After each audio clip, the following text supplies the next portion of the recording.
on what these killings mean for the rule of law in the country. We'll also talk about this. The country is set to witness perhaps its first major test case of expropriation laws. So I know that in some of the coverage, it's framed as a test of the new Expropriation Act, but perhaps not, because this predates the Expropriation Act.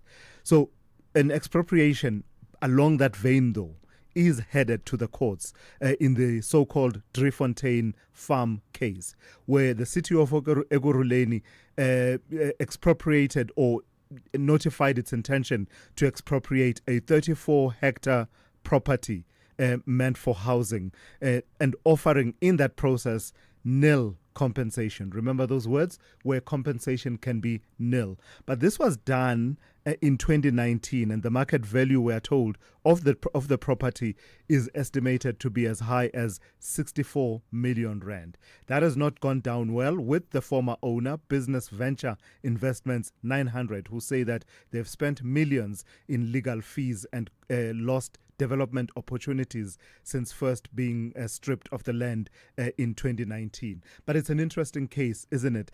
Given that it predates, as I say, the Expropriation Act in its current iteration that was passed last year. So we will have a conversation about that. And in the mix there, among the people who are vocal about this, is the organization Sakelecha, and we'll speak to its CEO, Pete Leroux, and that conversation coming up at 8:10.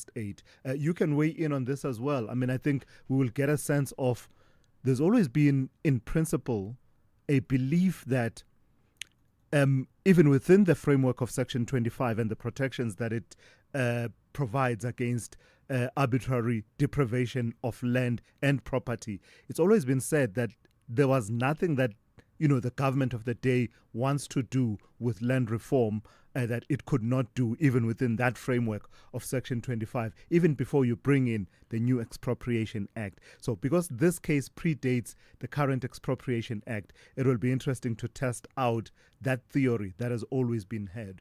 I know that there's a judgment, and I don't have it in front of me. I'll look it up, and perhaps in our conversations it might come up during the course of the morning, that had been penned by Advocate Thembeka Ngcukaitobi before the land court a couple of years ago, where the amount of expropriation was in question, in that the judgment that he made actually sought to bring down the amount of expropriation. Of course, there was acting judge at that point in the land claims court. And that became a huge issue, and then it was overturned on appeal. But I've always felt that that case would have made for an interesting development had it been prosecuted all the way perhaps to the Constitutional Court to settle once and for all that issue around appropriate expropriation within appropriate compensation for expropriation within the framework of Section 25. So anyway, that's my long way of telling you that the debate we'll be having will be along those lines with Pete Leroux at about 8:10. Morning brief team, to your stations please for the takeoff. And Musa at the news desk, Rob Byrne on your traffic. Zaikan is watching all things sport, Melissa Buta with the morning brief in brief. Ndauleng Lechela with insights into the economy, business and market updates throughout the morning, as well as Sipho Mantula with an overview of developments around the continent and its diaspora, with the Africa update coming up at about 20 to 7. Your calls, I'll take those on 086 000 2032. I'll take your WhatsApp voice notes on 0614 104 107. On social media, we are at SAFM Radio on X. We are SAFM Radio on Facebook and Instagram. And as always, we are live on our YouTube channel, and that is SAFM Radio. So what are we waiting for? Let's get into it then. The Thursday edition of The Morning Brief. If you're active on social media and love SAFM, we hope you'll take a moment to like or follow our SAFM page on Facebook and Twitter. These are the best places to find all the guest information, conversations, and stories you love from your favorite presenters, along with regular updates from SABC News. And don't forget, you can send your questions to feedback@safm.co.za. SAFM, leading the conversation. Thulasizwe Simelane on the Morning Brief. Weekdays, Monday to Friday, 6 to 9 a.m. 6:15 on this Thursday. So kicking us off as always is Melissa Buta with the Morning Brief in brief. Melissa, good morning. The Road Accident Fund has a new board, and it seems that's starting to get things moving in as far as payments for claims are concerned. Good morning, Thulasizwe. Yes, so the newly appointed Road Accident Fund board, established in August to restore governance after corruption allegations, has resumed claim payments and launched a plan to reduce backlogs. Transport Minister Barbara Creasy dissolved the previous board for failing in its duties and requested the Special Investigating Unit expand its probe into the Road Accident Fund. The interim board, led by Kenneth Brown, has begun paying claims older than 180 days, valued at over 20 billion rand, with 3.3 billion already disbursed. Measures have been introduced to speed up processing, strengthen oversight, and ensure transparency throughout these processes. The board emphasized collaboration with stakeholders and pledged to resolve payment delays with great urgency. So people will see their money coming in shortly, Sure. I hope. Let's talk correctional services. What's this about electronic ankle monitors? There's talk about that. What's that? Yes, so the Correctional Services has urged calm amongst the prisoners after reports sparked excitement about the return of electronic ankle monitors for parolees. While many inmates hoped that the devices would soon enable their release, the department clarified that reintroduction is not imminent due to an unresolved legal dispute with the previous service provider, Engineered Systems Solutions. The pilot project was launched in 2011 but was later cancelled in 2017 over cost concerns. Although officials support the use of electronic tagging to better monitor parolees while they are out and save resources, no timeline has been set for when these will be rolled out once again. The South African Prisoners Organization for Human Rights says many inmates prefer tagging over remaining in prison despite the privacy concerns. So we will have to watch and see the developments around this. And another day, another water crisis playing itself out in a community somewhere. This time, Fochville out in Merafong. Yes, so the Greater Falkville Water Crisis Committee has accused the Merafong local municipality of misleading the public and failing to take responsibility for the ongoing water crisis. This follows claims by the municipality that Rand Water imposed restrictions due to non-payment by residents and mines. However, the committee argues that the communities and mining houses are not to blame for this water crisis, highlighting court disputes over billing and accusing officials of misusing funds. They criticized the mayor's costly State of the City address amid worsening water shortages and warned that without restored supply by Thursday, they would escalate the matter directly to the provincial and Rand Water leaders. So we will see how far they take this protest. And lastly, Melissa, our eyes have been fixated on the Madlanga Commission of Inquiry and what was testified to, I think, by the National Police Commissioner a couple of days ago, saying that President Cyril Ramaphosa, he engaged, Fanny Masemola, engaged President Ramaphosa about this plan, and the president was on board with that, and many people saying perhaps the president should also be called to account. That's exactly what Parliament's ad hoc committee plans to do, isn't it? Yes, so 13 individuals, including President Cyril Ramaphosa, may be called to testify before Parliament's ad hoc committee investigating serious corruption and drug cartel allegations within the police force. These claims, of course, as we know, were made by KZN Police Commissioner Lieutenant General Nhlanhla Mkhwanazi during explosive testimony to the Madlanga Commission, implicating several political and police figures. Some, like Diane Colher, Bernard, and Fediel Adams, have denied the accusations which were made against them. The committee will begin oral hearings in October, with Mkhwanazi set to be the first to testify before them. The inquiry, of course, will be focusing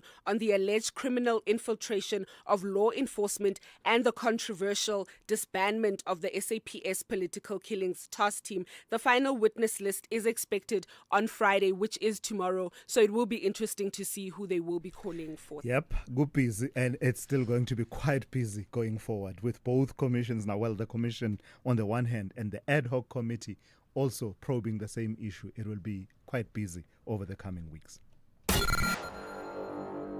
The Morning Brief with Thulasizwe Simelane. 6:20. Here's how your weather is looking on this Thursday. There are two impact-based warnings that I have for you from the Weather Service. It's a yellow level 2 warning. It says disruptive rainfall with heavy downpours resulting in localized flooding of roads and settlements, as well as damage to infrastructure over the extreme northeastern parts of KwaZulu-Natal. Then there's a yellow level 2 warning. It says severe thunderstorms with damaging winds, large amounts of small hail, and heavy downpours resulting in localized flooding and damage to settlements, properties and roads. Those conditions expected in places over the Mpumalanga Highveld, Gauteng and the northeastern parts of the northwest. The rest of your weather looks like this. Pretoria, cloudy with scattered showers and thunder showers, 12 to 21. Johannesburg, cloudy with scattered showers and thunder showers, 12 to 19. Vereeniging, cloudy with scattered showers and thunder showers, 10 to 20. Mbombela, cloudy with scattered showers and thunder showers, 14 to 16. Polokwane, same conditions, partly cloudy with isolated showers and thunder showers, 14 to 19. Mahikeng, partly cloudy with isolated showers and thunder showers, 14 to 28. Bloemfontein will be fine in the morning, otherwise partly cloudy, 6 to 25. Kimberley, fine at first, otherwise partly cloudy, 5 to 26. Uppington, fine, 11 to 28. Cape Town will be fine with a minimum of 12 and a maximum of 22. George, fine, 9 to 8. Gqeberha, fine, 7 to 19. East London, cloudy in the morning, otherwise fine in the afternoon with a minimum of 10 and a maximum of 20. Durban, cloudy with isolated showers and rain, 13 to 19. Richards Bay, cloudy with isolated showers and rain, 14 to 20. Lastly, Pietermaritzburg will be cloudy with isolated showers and rain, 8 to 16. Bridget Masinga on SAFM. I mean, I just got a message here, which I think this is asked and answered because it's South African Sign Language. There's no like Tswana sign or Venda sign, which is what the message is. Can one sign in indigenous language just like Venda and Tswana? And no. Okay, when we're interpreting on telly, we're interpreting actually for people who tune in from KZN, Limpopo, Eastern Cape, Northern Cape, and they would all understand us because sign language is just one South African sign language, which incorporates basically all South African languages, so that anyone, whether you are Venda speaking, Xhosa speaking, you would understand, because sign language is just one language, because we have to make sure that it's accessible for all.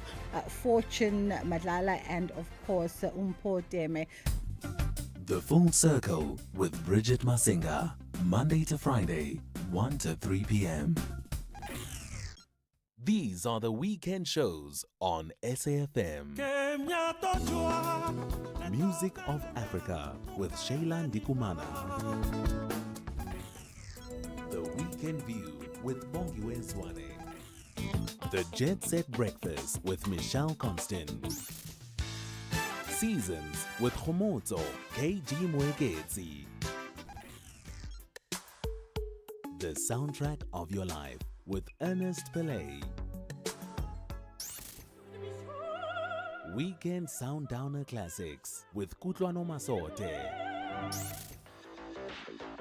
Spotlight with Zai Khan. The Weekend with John Gerika. Shifting your lens with Bertha Charuma. This is SAFM. Worldview Update, bringing you closer to international or global news. 24 minutes after 6, the United Nations General Assembly World Leaders Debate has been dominated by the question of genocide in Gaza and the growing international recognition of the state of Palestine. President Cyril Ramaphosa used his address to call out Israel's actions in Gaza, pointing out how they have strayed from international law and the ideals that underpinned the UN's founding 80 years ago. Many other leaders have used the platform to urge stronger global solidarity with Palestinians. The session has been also been dominated by more countries joining the ranks of those that now recognize the state of Palestine, with France, Luxembourg, Malta, Monaco, Andorra, and Belgium now counted among those, alongside, of course, Canada, Australia, and Portugal and the United Kingdom, whose announcements happened just days before the UN General Assembly got underway. So let's speak to Professor Anthony van Nieuwkerk, who is a professor of international and diplomacy studies at the Thabo Mbeki African School of Public and International Affairs. Good morning to you, and thank you for your time, Prof. So this dominance of this topic, hardly surprising, is it, given that many countries had already foreshadowed that they would use this platform to make the issue of Gaza and recognition of Palestine front and center? Yeah, no, indeed. Good morning to us.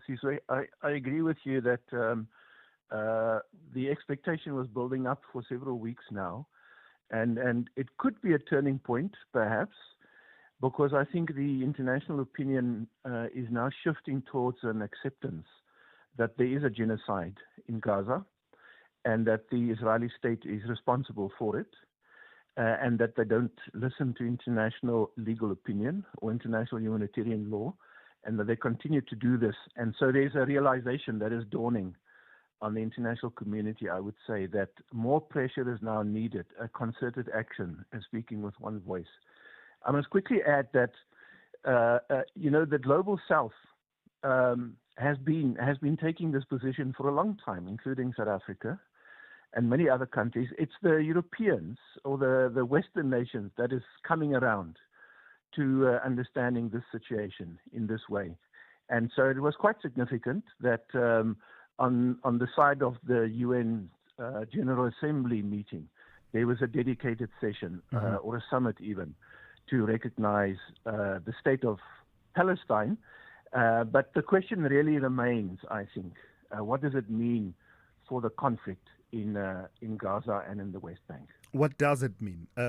We've said over and over again that it's largely symbolic, but is it a pressure point that, alongside other pressure points, could perhaps start shifting, the situation in Gaza?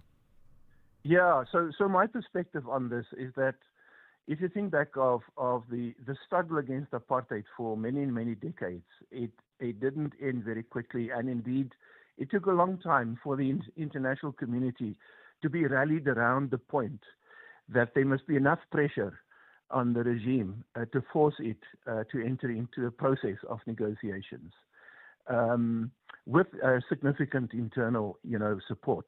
Now, in the case of Israel, Netanyahu's response and his very radical regime to all of these developments is that never will Palestine have its own state. This is them speaking now, saying never. In fact, they will continue with the war against Hamas, and they will even clean out Gaza, and they will reoccupy or further occupy the West Bank. There's a bigger picture as far as the Netanyahu ideologues are concerned, and that is to remove the threat completely, the existential threat, in their view, against their existence as Jews in Israel. And to that extent, they've got a regional plan to neutralize the enemy, as they call it, wherever they find them. And so the time is not right. Despite the new pressure internationally on Israel, it seems to me the time is not right to force Netanyahu into negotiations with the Palestinians. All right, Prof, let's leave it there for this morning. Professor Anthony van Nieuwkerk is a professor of international and diplomacy studies at the Thabo Mbeki African School of Public and International Affairs. This is SAFM Sport with Zai Khan. Good morning. Let's kick off with a soccer action, and it's Sundown's unbeaten start to the Betway Premiership over. Golden Arrows pulling off a stunning 1-0 victory in Umlazi. Now, Kaizer Chiefs' Heritage Day party ended in frustration at FNB Stadium. A debut goal from Kaniso Mayo, not enough as Muruma Gallants fought back to secure a 1-1 draw. Sekhukhune United were pegged back by Chippa United in a 1-1 draw as well at Peter Mokaba Stadium last night. The result keeps Sekhukhune unbeaten, but they drop valuable points in their title chase. They remain at the summit of the table, but the margin of error narrowing. In the English Football League, Manchester City eased past Huddersfield with a 2-0 victory. Newcastle United hammered Bradford City 4-1 at St James Park. Tottenham, comfortable was their win, 3-0 over Doncaster, and Arsenal booking their spot in the next round, beating Port Vale 2-0 away from home. On to golf, the Ryder Cup has warned fans to expect increased security measures on the first week of the tournament.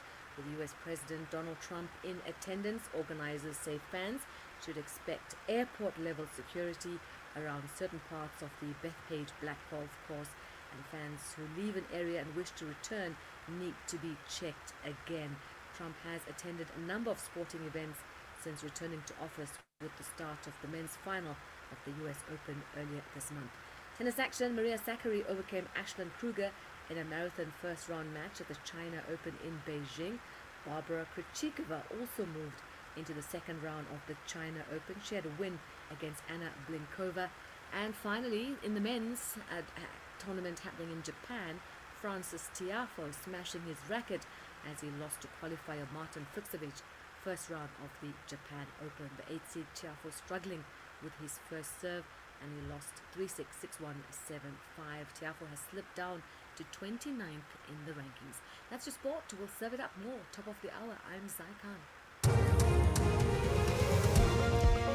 Good morning, I'm Anne Musa. In the headlines, ANC Regional Chairperson Dada Morero says they are not going to embark on a popular contest of throwing names around for the 2026 local elections. Some political parties have announced their candidates for the Johannesburg mayoral position.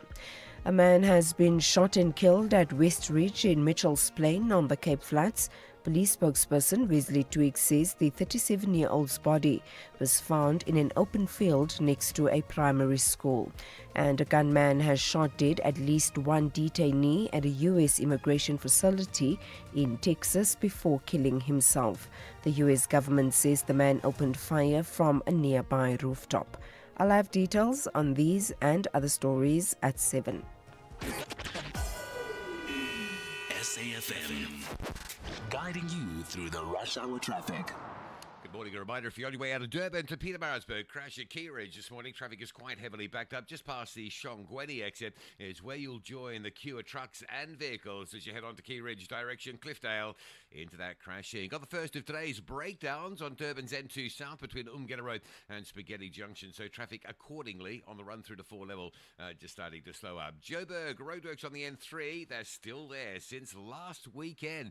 These permanent lane closures at Buccleuch Interchange. Traffic's quite heavy again as you line up from the Limbro Park side. That queue is likely to get worse as we get through the morning. Pretoria's Mopani Highway inbound to SKM Pathleli. That's heavy for a day like today. And Cape Town just building traffic on the N2 inbound from the airport through towards the M5 and the N7 Jakes Curvell Drive queuing passing Langa on your way slowly towards Epping. With your traffic updates, I'm Rob Byrne.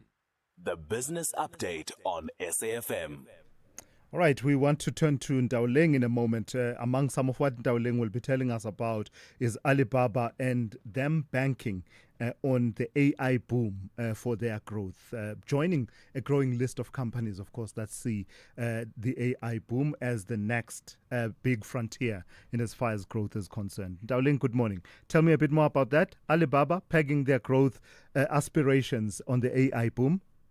And that's right, Silas. Alibaba is now ramping up its artificial intelligence ambitions with plans to expand investments in AI models and infrastructure, building on the $53 billion 3-year program it announced in February.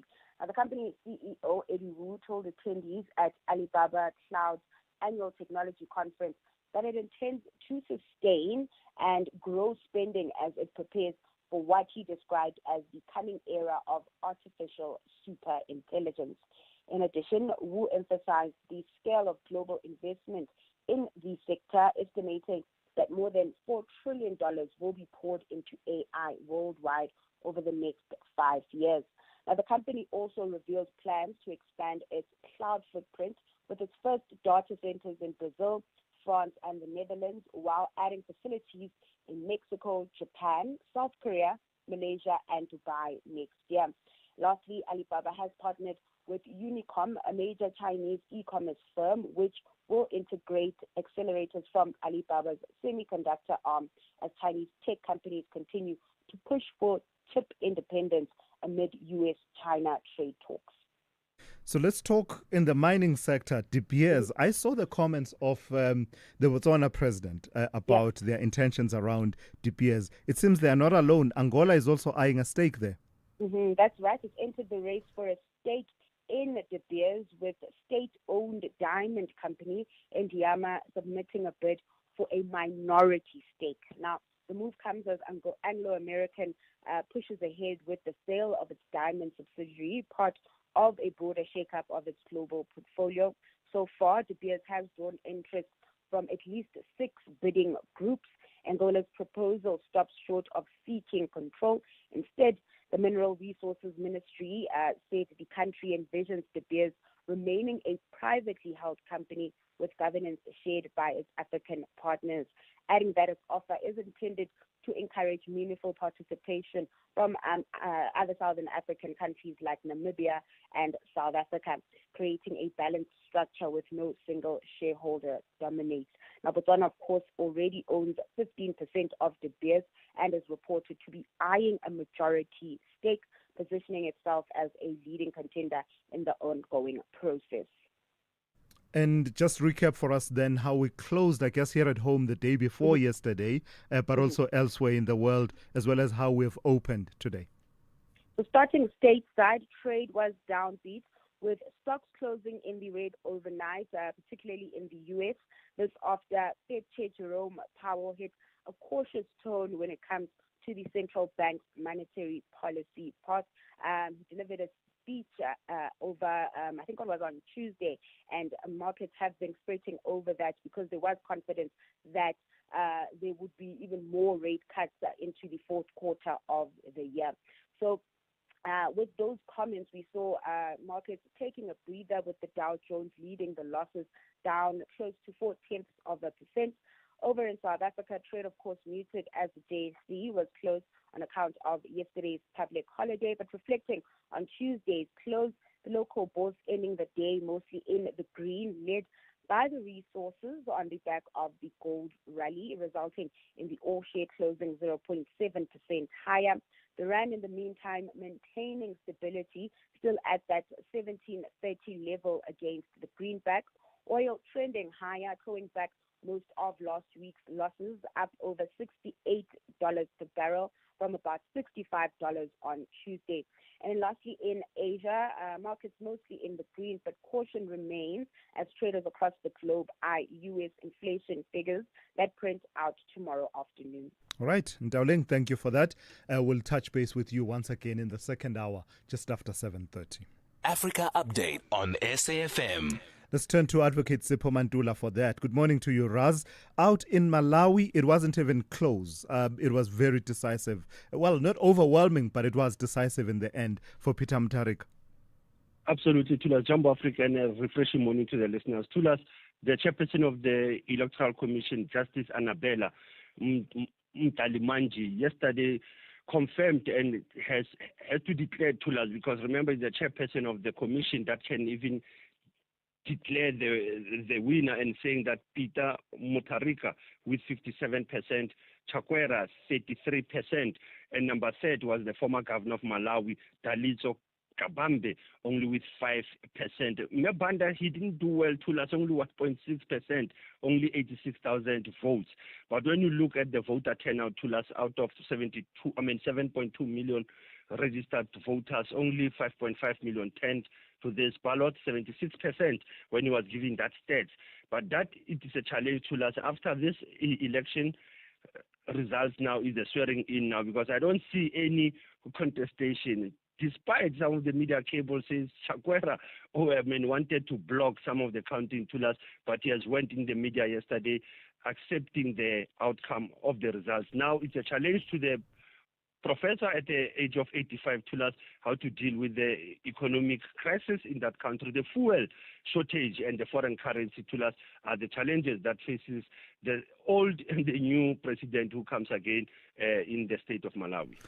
The U.S. President Donald Trump counts this situation as one of the 7 wars that he says he has managed to stop within a few months of his presidency. Rwanda and the DRC. Tell me about them and the moves they are making under that Trump-backed peace deal that will start manifesting in a couple of months.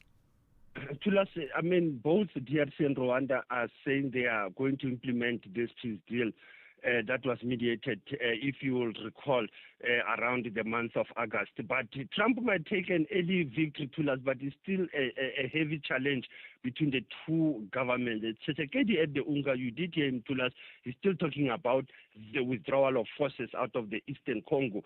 Rwanda denying that they are even supporting them. But now they are saying that they will implement this peace deal to us by looking at modalities in terms of dealing with when are they going to deal with the removal of the different armed forces that are operating in the Eastern Congo to us. But you must know the U.S. to us, they're all about minerals in this peace deal. We might think they are for humanitarian, they are for peace in the Congo, but they are for minerals. And that's how we should paint the picture of the U.S. claiming an early victory. But it is a long way to us. The AU, the SADC, the East Africa community, they have also seized with this peace deal between Rwanda and the DRC. M23 on that other front is still in Doha engaging with the government of the DRC. So it's a very complex situation to us. And I said, let's wait for October and see if both countries they will be committed to this peace deal. And whenever you talk succession politics, the tendency among the former liberation movements is to absolutely dismiss any talk of any succession struggle playing itself out. It's becoming harder and harder to do that in Zimbabwe, is it? Tell me about what's happened with the demotion of the one minister, Obed Mpofu, and other moves around Chris Mtswangwa and General Constantino Chiwenga. Thulas Munangagwa didn't even go to the UN, remember. You know, it was tough. Meaning for the past 2 weeks, it's been tough in the ruling party in terms of engagement. But the name Obed Mpofu, to our listeners, will come vividly. 2017 was the same man who recalled Robert Mugabe as the president and replaced him with Mnangagwa. Now, Mnangagwa demotes him from being the SG, which is the engine of the party, to us. It gives him a lesser influential post of a secretary for information and communication. And he moved Chinamasa, he moved Ziambi to where Chinamasa is. He brings Jacob Mudende now to be the SG. And others are saying, is it too weak in Chiwenga? Because Chiwenga has been pushing to us, saying that, but there is corruption within the party. And it seems there are some tenderpreneurs who are infiltrating the Politburo of the party and other members. And that's where Christopher, he laments also, comes out clear against Chiwenga, talking about the generals and those who were in the armed struggle. So it is a tension now. And as you said, is it towards 2028 elections? Is it towards the elective conference that is coming in October around Mutare? So that is the contestation if you look at what has been going on in the top 6 of the ZANU PF. I mean, I was wrong to say that Obed Mpofu is being moved from a ministerial position. It's the position of Secretary General. Anyway, let's move on to this. Your historical archive, Sipho. 25 September 1977, a pivotal moment. It's a very pivotal one. We know that 2 weeks ago the government opened an inquest on the assassination and the killing of Bantu Stephen Biko. Today it was his burial, 48 years ago. And coincidentally this week, if you look at the picture of Biko's coffin where he's been carried to us, there's another elder there called Drake Chenke. He passed away this week. So it's very coincidental that you're talking about Biko's burial archive today, Thulas, and one of the person who was at that funeral passed away this week. And also there was many people, Thulas, from diplomats to the American embassy. Bishop Tutu was there, Tato Montana was there also, and raising the issues that how people were blocked to attend that funeral, Thulas. They are saying more than 15,000 people were in Ginsberg, Thulas, to bid their farewell to the son of the soil. And in the coffin of Biko, Thulas, there was a statement of One Tanzania, One Nation. The African continent was also there, and the clinch of the Black Fist. And that's how, Thulas, we will recall that only on this show we have tracked the memories of Biko from 18 August 1977, 12 September. We have put it, Thulas, 11 September 1977, and today we are going on the 25th of September 1977 as we are paying homage to Bantu Biko. Asante sana, Thulas, SAFM still observing the Heritage Month. Sipho, thank you for that. That's Sipho Mantula there with your Africa update on this Thursday morning. Who says talking never solves anything?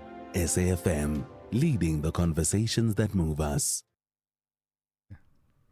All right, it's 7:15 on this Thursday. As the country marked Heritage Day, a key traditional leader organization warning that heritage without land is heritage without dignity.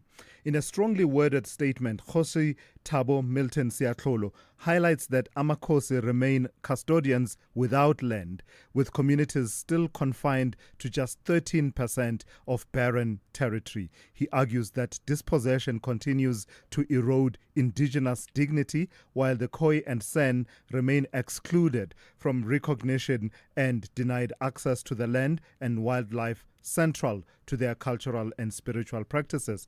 He joins me now, Kgosi Thabo Milton Siatlolo, the chairperson of the National House of Traditional and Khoisan Leaders. Good morning to you, and thank you for your time. So I read your piece with keen interest in the lines that you draw between land access, land ownership and control, and dignity and heritage on the other end. Just make that point for me. What's the point you are making about the importance of land access, ownership and control to the issue of preserving the heritage of South Africans? Morning, Thulas, and morning to the listeners of SAFM. Indeed, we are just on the margins of anything that is fertile and for meaningful economic activity. You look at how the villages and the townships, for that matter, are structured. We are far away from everything.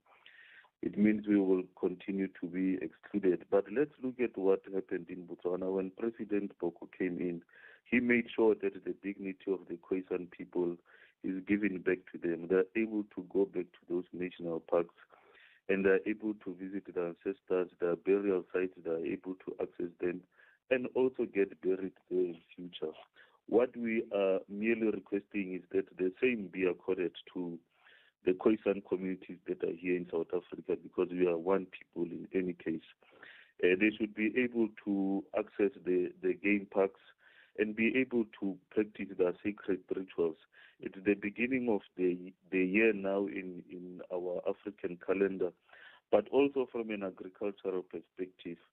Many community members have applied. They are wondering if they will be able to get assistance from the relevant department to be able to plant their crops. It's more likely that they will be responded in October or November. You might find that the input will not be coming, or they will come late. So if we are not able to address the pertinent issues that the young people are facing, and the women in our communities, then the heritage thing is just a facade for us. It's just pomp and ceremony. It's gone yesterday. Today it's back to regular schedule. So somebody needs to remind South Africans of these important issues to say, can we really look at the fundamental issues? Also, the other thing in Parliament, when the Parliament is opening and all formal occasions, you don't see the indigenous South Africans, how they practice their culture. Everything is just European except for Imbongi. Mm-hmm. That's the only thing you can see that, so it's an opening of an African parliament. Mm-hmm. But the rest of it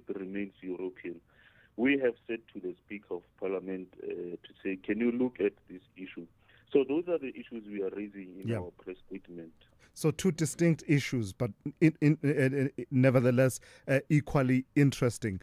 Talk to me about the issue of land justice. Is it your sense as an organization that we've sort of lost momentum on that question? Certainly the energetic and vigorous conversations we've had in the last while about land have had to do with expropriation and instances where expropriation can be done with nil compensation, expropriation without compensation. But as far as that longer term project of land justice, have we lost momentum on that? Of course, we have lost the momentum. I think we got tired to a certain degree as South Africans after we lost that fight inside Parliament of the amendment of the Section 25. So after that, it's like everybody accepted that, we just lost this thing and it means we will never get the land back. So what we are saying is that the department that is responsible for restitution the land, we must press it on a daily basis to make sure that as much land goes back to indigenous communities. But more importantly, the support. You cannot continue to give land and not immediately give support, because if you give communities that are poor land and you don't immediately provide the necessary support, then how can we maintain 10,000 hectares of a farm? It will be an immediate burden to us. So it's important that when they do it, but the pace is so slow, that is why you see other communities are just opting for financial compensation, because the process of restituting land, it's too slow for communities, and it does not immediately come with post-settlement support. Yeah. So we need to package it correctly. So lastly then, let me tease out the other element of your statement, the traditions that underpin celebration of our democracy, such as the opening of Parliament. You briefly touched on it. What would an Africanized and decolonized iteration of that look like for you? What are some of the missing elements? You mentioned that other than the imbongi coming in just before the president takes to the podium, the ceremony like that remains largely European. And is it the only one that continues to be like that? It's not the only one. Even in our courts, they all remain the same. The clothing, there is nothing that is forcing our judges to still wear the same robes that were worn by those who introduced the Roman Dutch law. We've got a lot of creatives in this country. What Parliament needs to do is to speak to the creative industry to say, if we were to Africanize the opening ceremony of Parliament, what do you think would be best? It's not as if we are saying as traditional leaders we've got all the answers, but our children are there as the creatives. They need to be brought in to say, how do we do it differently? How do we make sure that the opening of Parliament reflects the majority of the people in Parliament? I'm sure you'd find a lot of ideas there. And if they get implemented, then more people would be interested in the opening of Parliament. Interesting. It would look like them. All right, thank you for that interesting debate that you are raising there. Khosi Thabo Milton Seatlholo is chairperson of the National House of Traditional and Khoisan Leaders. SAFM, guiding you through the rush hour traffic. Good morning, happy Thursday. Joburg first up. The roadworks that have been causing delays going into Buccleuch on the N3 North are still there. The traffic's pretty extreme under rush hour volumes, pushing queues back to Alex. That'll just continue to grow as the volume arrives. So from Edenvale through to Buccleuch, it is going to be a car park again this morning. The N17 roadworks at Rondebolt Road, both sides of the road, but it's the Joburg-bound carriageway that is under most pressure this morning because of the volume. And if you come out of Tembisa and Kempton Park, the Allendale Road, going to be asked to queue this morning through to Alsatian Road. Very slow on your way through towards Midrand. A lot of pressure on the Mopani Highway coming down from Theo Martins into Eskio and Pathlali. Durban, a vehicle on fire, top of Fields Hill. So the M13 is heavy as you come from Hillcrest, on-ramping from Old Main, and then passing sort of Gillett's Maytime, past the golf course onto the hill. Very slow M13 around that vehicle fire on your way to Pinetown, all backed up. Crash at Key Ridge, so from Shongweni, you join the queue out towards that scene if you're going to Peter Pietermaritzburg. The first of today's breakdowns. There will be others later. N2 South between Umgetta Road and Spaghetti Junction, the roadwork, so that's all heavily backed up. Cape Town, a little bit lighter volumes this morning, although the N2 inbound still fairly busy, queuing up from Robert Sibikwe all the way through to Hospital Bend territory, and the N7 Jakes Curvell Drive under some northbound pressure passing Langa up in towards that Beaufort Circle territory in Epping. With your traffic update, I'm Rob Byrne. Thulasizwe Simelane on the Morning Brief. Weekdays, Monday to Friday, 6 to 9 a.m. 6 minutes to 7 on this Thursday. Gauteng and KwaZulu-Natal, those two provinces, the country's two biggest economic powerhouses, have announced a new partnership that is aimed at driving growth and improving service delivery. Premiers of both provinces, Panyaza Lesufi and Tamintuli, led a 2-day bilateral meeting in Johannesburg, bringing together MECs, heads of department and CEOs of public entities from both provinces. The talks focused on sharing strategies and building a blueprint for inter-provincial cooperation under the Intergovernmental Relations Framework Act. A lot of big words. Let's hear directly from one of the premiers, Premier Tamintuli, Premier of KwaZulu-Natal. Good morning to you and thank you for your time. What on earth are we talking about here? This new partnership, how does it differ from ordinary intergovernmental relations that have always existed? What are you doing differently? Good morning, Makutwa, to yourself and to the listeners at home, and thank you for having me. Well, to me, this is a kind of practical exchange program in terms of the strategies that are being used. You know that KwaZulu-Natal and Gauteng, they have an interest, since Gauteng is the bigger economy, but we have ports here, and for their export and imports, the cargo will go through KwaZulu-Natal. What happens in KwaZulu-Natal will also impact in their economy. At the same time, Gauteng is housing a majority of the residents of KwaZulu-Natal who are there for job opportunities. Hence, it's important that we need to understand, in terms of the economic growth, what kind of investment that is driving people to Gauteng, so that also in KwaZulu-Natal will do the same. You know the strength of KwaZulu-Natal when it comes to tourism.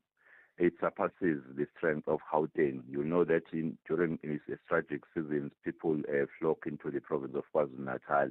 Then for tourism, they also have something to learn in terms of fighting crime through technology. Gauteng seems to have the smart way of actually tracking down criminals or wanted cars. So we also KwaZulu-Natal, then for our townships and for our informal settlement, we need to share those strategies. In fact, that is the center of what we were engaged about. So was it mostly then a sharing of lessons more than it was crafting of a blueprint? I mean, the example I used in the introduction talks about strategies for economic stimulation. But it sounds to me, unless you tell me a bit more about crafting a blueprint that can be implemented by both provinces, it sounds to me like it was more of a info and experience sharing exercise. It was a benchmarking, Makutwa, exercise. There will be partnership going forward. You know the issue of a speed or bullet train from KwaZulu-Natal to Gauteng. We have agreed that we have to set structures that will work together. It's not just a mere exchange of information. In a way, it's a partnership that will be exchanging the resources for the growth and the advancement of our provinces, and we'll be collaborating, as I'm making an example of the speed train, or rather the bullet train. Say a bit more about that, because I knew about the idea of a bullet train between Gauteng and KZN, that it was somewhere playing in the background, given the distances between the two provinces. But in terms of movement, I've seen more movement with the collaboration with Limpopo. How far did you take the conversation this time around between the two provinces? We have agreed that we need to be practical now in terms of setting teams, technical teams, that are going, in fact, to ensure that they process the work of the bullet train, where in what Gauteng is supposed to do and what we're supposed to do will be looked at, and there will be an agreement. We were saying we want to realize the bullet train between the two provinces during our lifetime. And that kind of partnership, in fact, is going to enhance the economy of the province of KwaZulu-Natal and also of Gauteng, because when you talk about the bullet train, you understand who will be using the bullet train. Hence, I've said that we seem to be stronger in tourism, even in international tourists. Then it will be easy for them to access Gauteng from KwaZulu-Natal and come back. Is something that we see for the future as an investment that may even afford even new job opportunity. All right, Premier, let's leave it there for this morning. Interesting discussion that you've started. That's the Premier of KwaZulu-Natal, Thami Ntuli. You can only imagine the synergies, right? I was just thinking about the freight sector, the movement of goods. If you think about Gauteng having the largest inland port, dry port in the country, but also KwaZulu-Natal with the facilities that it has in as far as ports are concerned, I imagine that the conversations would have included some of that, the movement of goods in particular and freight. Let's go to N Musa now at 7 a.m. with the latest news. Outsurance will go out of their way to try and save you money on your car insurance. If they can't, ask for 500 Rand. Time to switch and save. Call 08600 60,000 today.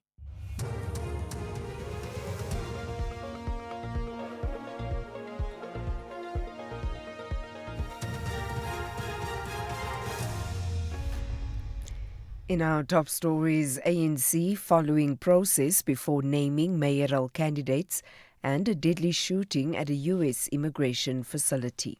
Good morning.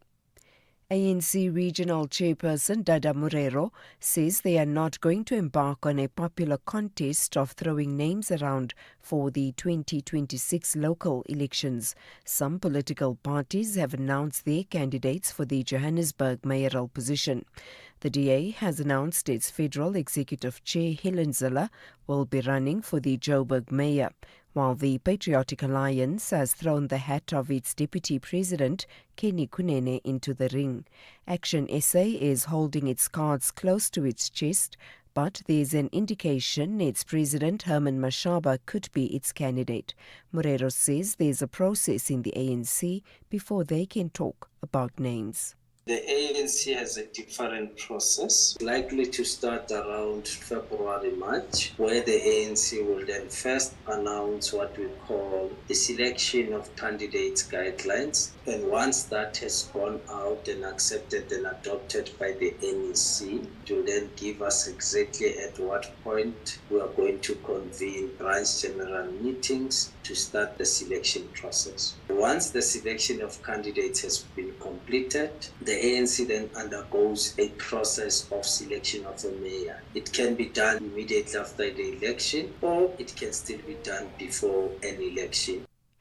A residential area caretaker has been stabbed to death by robbers during a house robbery in Polokwane, Limpopo. Police spokesperson Thulani Mashaba says the gruesome discovery was made by the property owner. Mashaba says a manhunt for the killers is underway.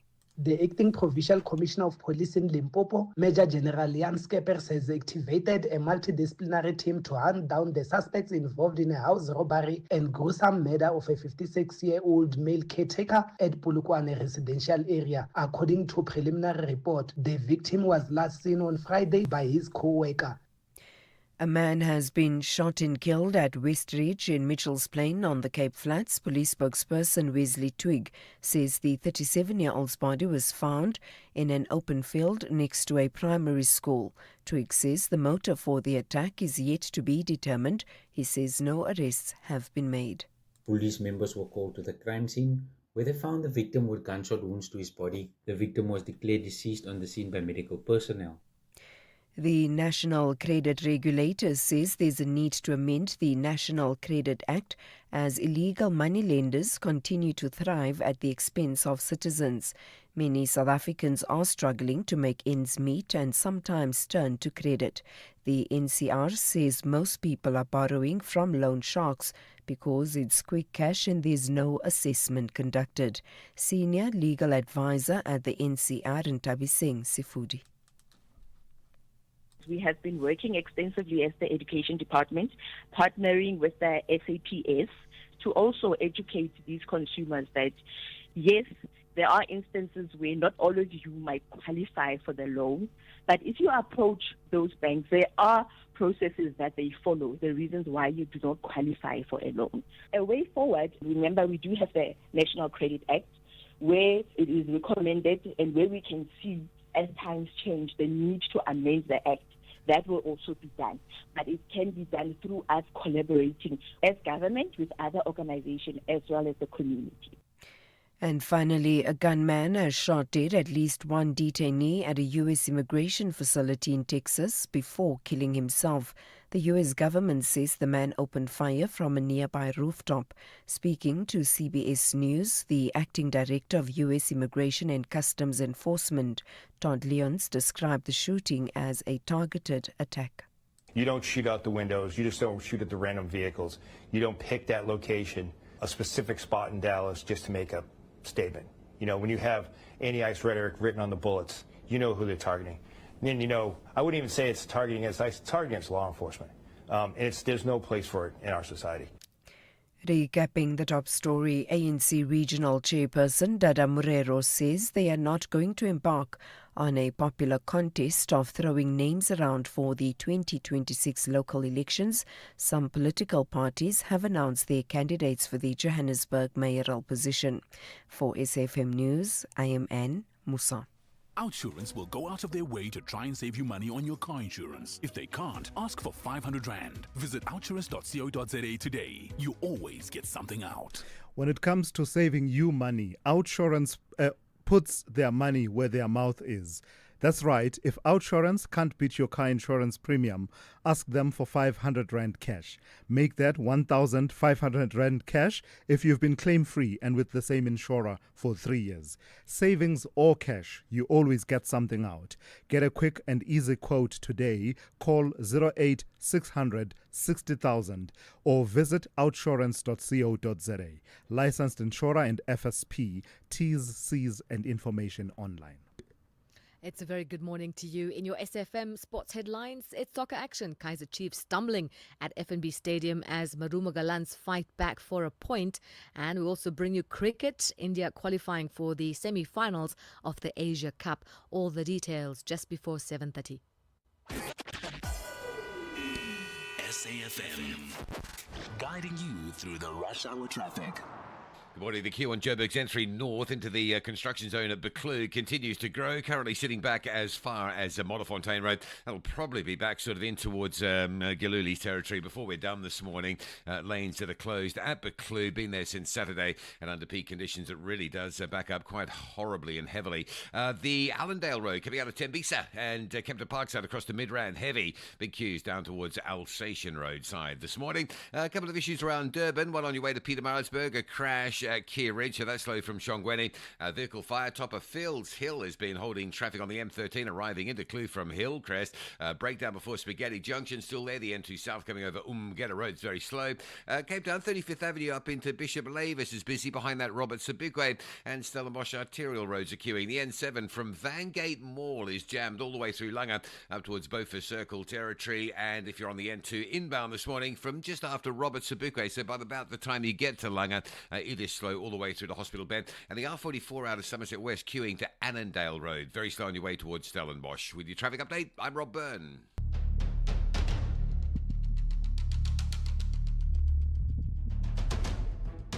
The Morning Brief with Thulasizwe Simelane. Weekdays, Monday to Friday, 6 to 9 a.m. The Morning Brief with Thulasizwe Simelane. Weekdays, Monday to Friday, 6 to 9 a.m. It's just gone 8 minutes after 7. Good morning and welcome to it, the second hour of the Morning Brief here on SAFM 104 to 107. Among the stories that we will cover in this half hour in particular, we'll be focusing on this growing concern about what appears to be a pattern of silencing whistleblowers in this country by use of murder in particular.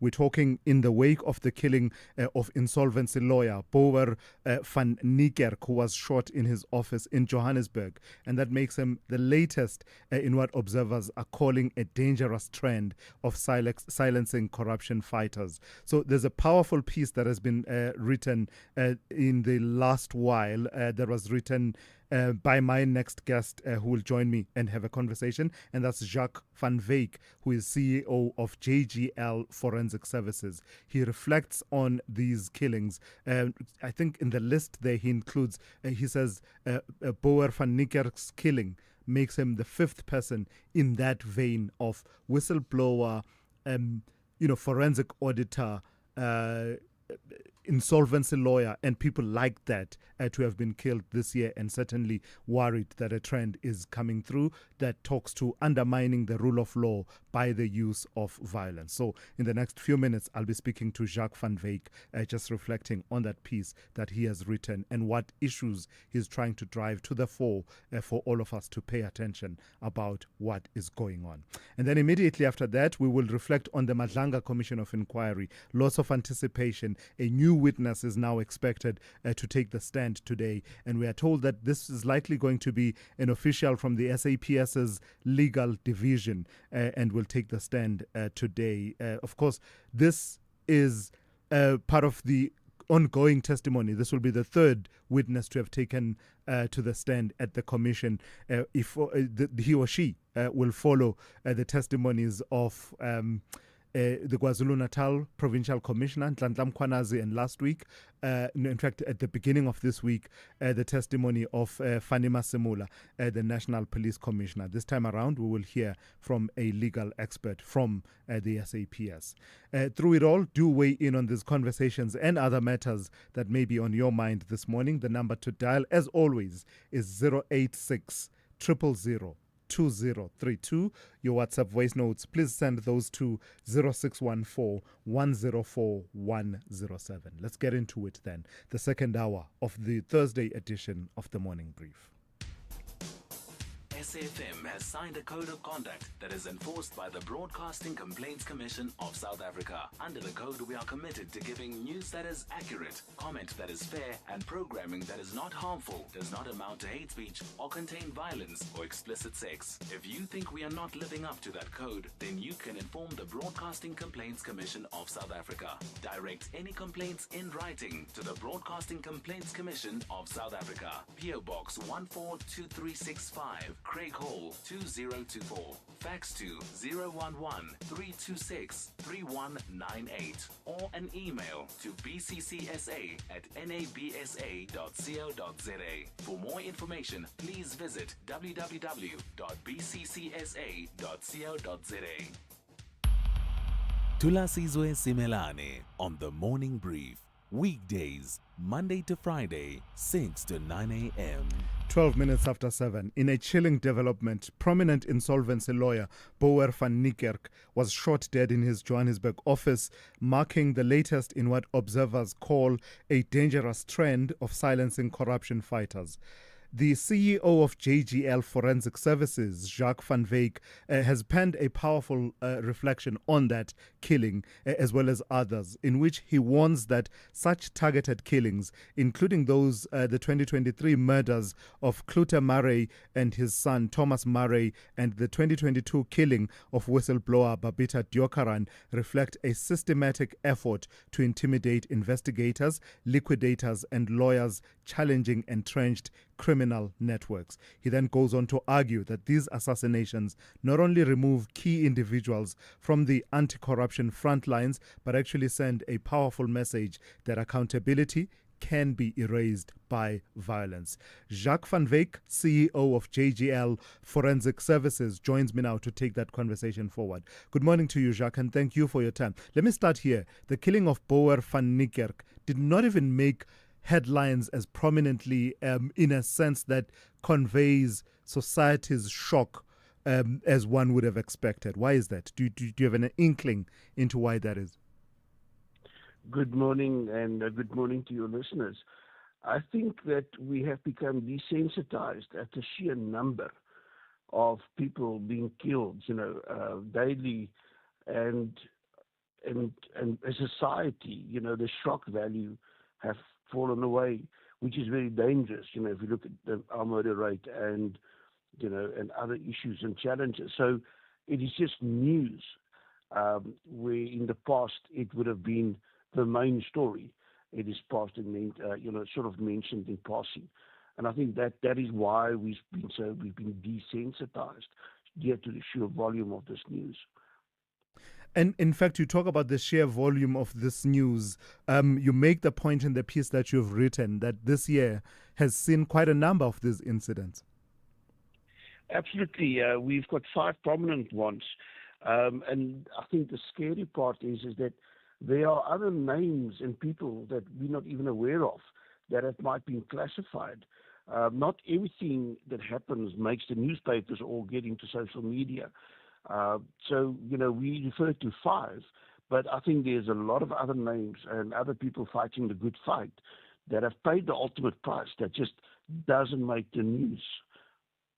So, Jacques, what do these killings reflect for you? Just talk a bit more to the piece that you have written. What do they represent in terms of the fabric of our democracy and our society, the role of accountability and professionals that drive that value and actually insist on South Africa living out that value of accountability? I think being in the forensic industry myself for many years, we fight the good fight because we want to make a difference.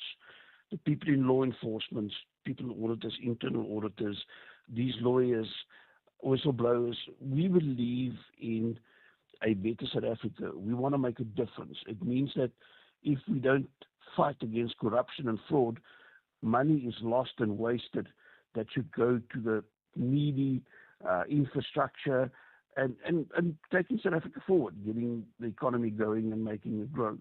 So it is a job, but there is something extra. There is a belief and commitment. Like all of us, we get up and go to work to make a difference. So when people are targeted that does this uncomfortable work, exposing which is done in the dark, the shady deals, the backhanders, when we work to expose this in order for South Africa to become a better place. But now we are being killed for doing that. And it is a message to people in this industry. It doesn't matter if you're an investigator, a policeman, a whistleblower, a practitioner, insolvency practitioner. The message being sent is very clear. Don't do your job too good. Don't uncover what we don't want to have uncovered. And your life is cheap. That is the scary part. Very little of these murder cases have been solved or have made any progress. And that is the scary part. It feels like we are being failed by law enforcement and investigations. And I'm not pointing the fingers at the police, but we are seeing very little progress made on Babita Dekoran, for instance. And that has been a good 4 years. So we need success on these cases to show that we are being protected, that our perpetrators are being brought to book and prosecuted and punished. So coincidentally, we're having this conversation while tactics by the state to counter systematic murders are under the spotlight at the Madlanga Commission in the context of the Political Killings Task Team. What's your sense of the impact on the rule of law of these killings that we are talking about now? But importantly, are we at a point where we should be having a different conversation, a conversation along similar lines as was heard a couple of years ago when political killings seemed to be on the up and up? I think it's obviously a conversation we need to have. I think any life lost, not just specifically in my field or in this space, any life lost is tragic. And you're right, the commission ongoing on police is also very concerning. You know, it feels that there might be a subtext that, you know, people are loyal to people versus to the country and the constitution. But this cost, so we sit with a situation here where either people look at our industry, be it, you know, whistleblower, prosecutor, you know, auditors, and people say the cost of being in this industry is too high and therefore we lose good talent. People do not enter it. Or two, we as individuals have to beef up our security at our own cost, which you can't recover from your client. So it pushes up the cost of providing these services, both internally by government to itself and also in the private sector. So it's got an all-round effect. It's got a fear factor. We don't want people entering our industry and doing the right thing. And then there's a cost factor, which means it makes it even more unaffordable. Do you personally fear for your life? I think that's a very uncomfortable question, but the work that we do, unfortunately, does expose you and the type of cases that you take on. But you do everything possible to stay safe. Sure. You know, we are all family people, or most of us are family people. So it is the reality of the work I do. But the choice is, do I keep quiet and not make a difference? Or do I do my work at the best of my ability and potentially carry the risk of being taken out? But it is an uncomfortable truth. Sure, gotcha. Thank you for raising the point. That's Jacques van Wyk, who is CEO of JGL Forensic Services. And just for completion then, some of the cases that Jacques counts, and we call them cases, but these are actually people that have been killed, right? Pamela Mabini in the Eastern Cape, Ilona Sombulula, a prosecutor, Mpho Mafule, the Ekurhuleni forensic audit head, as well as Tracy Brown, and now Bover van Niekerk, this insolvency lawyer. Add that to the tally of other people, the names that I mentioned, going as far back as 2022, 2023. You've got to start thinking, what trend are we dealing with here? Spar brings you 4 days of even more. From 25 to 28 September, get 200-gram Jacob's Crown coffee or 230-gram refill for $139.99. Save 60 Rand. Or 200-gram Baker's Tennis biscuits, any two for 40. Save 18 Rand. It's 4 days of even more. 25 to 28 September. Only at Spar, while stocks last.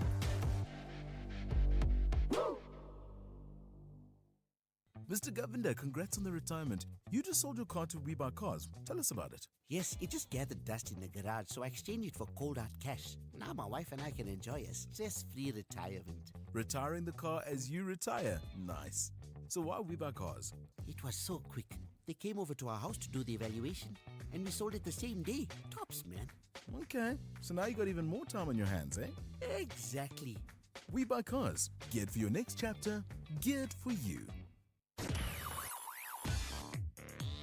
Stay on top of all meaningful, top trending stories right here on SAFM. Leading the conversation. All right, 22 minutes after 7. A new witness is expected at the Madlanga Commission of Inquiry today as an official from the SAPS's legal division is expected to take the stand. And that commission, of course, is playing itself out at the Bridget Mabandla Justice College out in Pretoria. The legal expert is set to unpack the laws governing the police service with the spotlight on the controversial order to disband the KwaZulu-Natal Political Killings Task Team. You'll know that this comes after 2 days of testimony from National Police Commissioner Fani Masemola, who faced some tough questions about, how, the whole issue was navigated around what roles and responsibilities are for the minister and what roles and responsibilities are for the National Police Commissioner, as well as questions about how you deal with unlawful orders. Let's speak to Khulufelo Mabena Rakubu, criminologist and crime expert, as well as a consultant. Good morning to you, and thank you for your time. So as we go into witness number 3 of this commission, what are your expectations in trying to complete the picture that we've started getting from the testimonies of the previous 2 witnesses? Good morning, and thank you for having me. Today, with the new witness, obviously deeper focus on the legal and the constitutional issues surrounding the alleged political interference. We probably going to dwell much into the constitutional power struggles that the National Commissioner laid foundation on that led to the disbandment, or that should have advised on the disbandment issues. So today, again, we might have an opportunity to dwell much into those powers and functions of the police, and as per the SAPS Act of 1995, and also generally around accountability and oversight.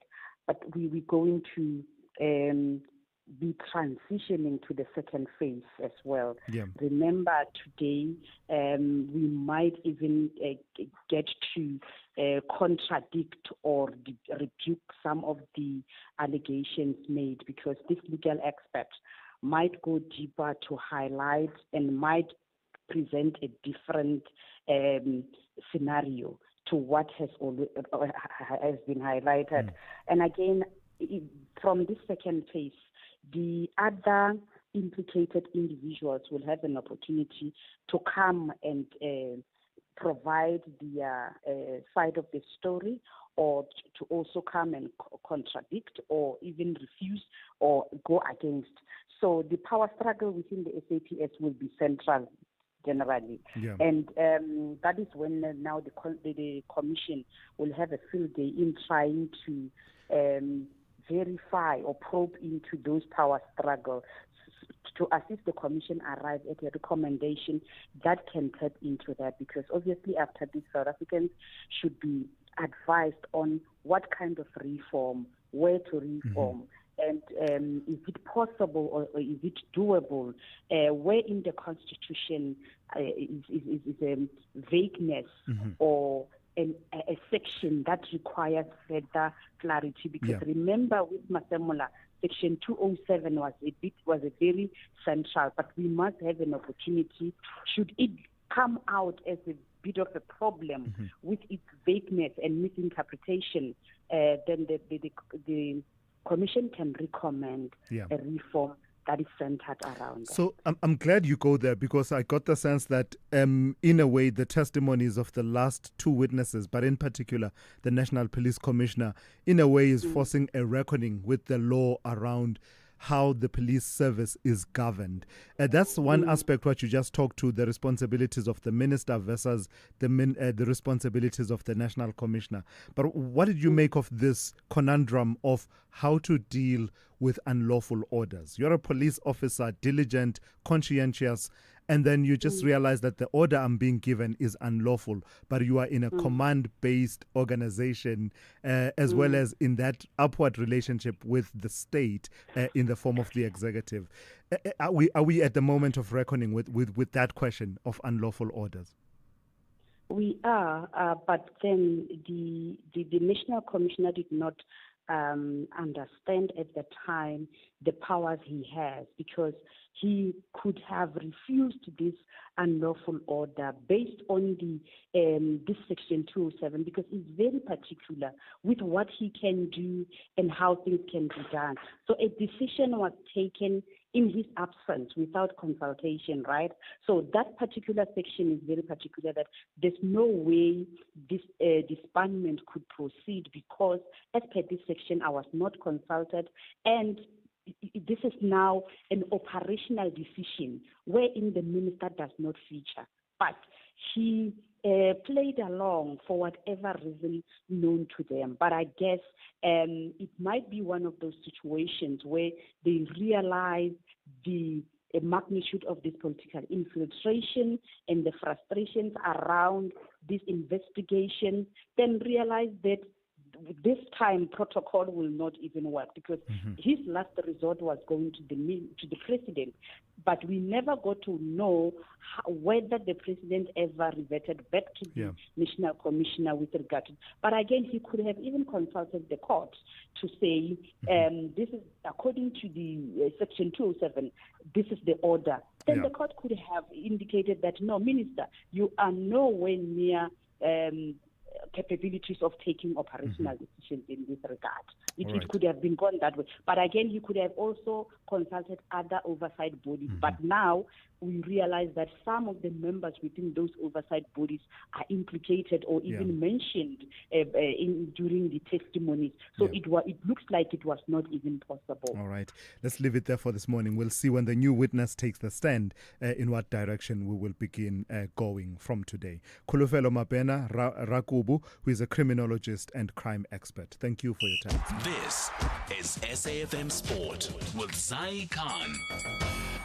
Good morning. We'll kick off with soccer. Marumo Gallant's coach Alex Lafayette says he's satisfied with a point after holding Kaizer Chiefs to a 1-1 draw at FNB Stadium last night.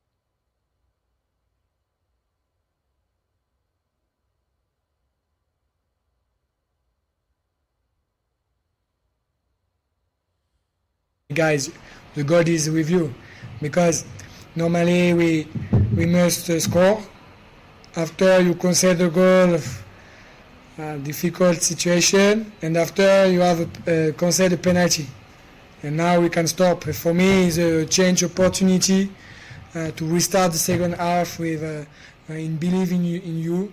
And for that I speak for that in changing room.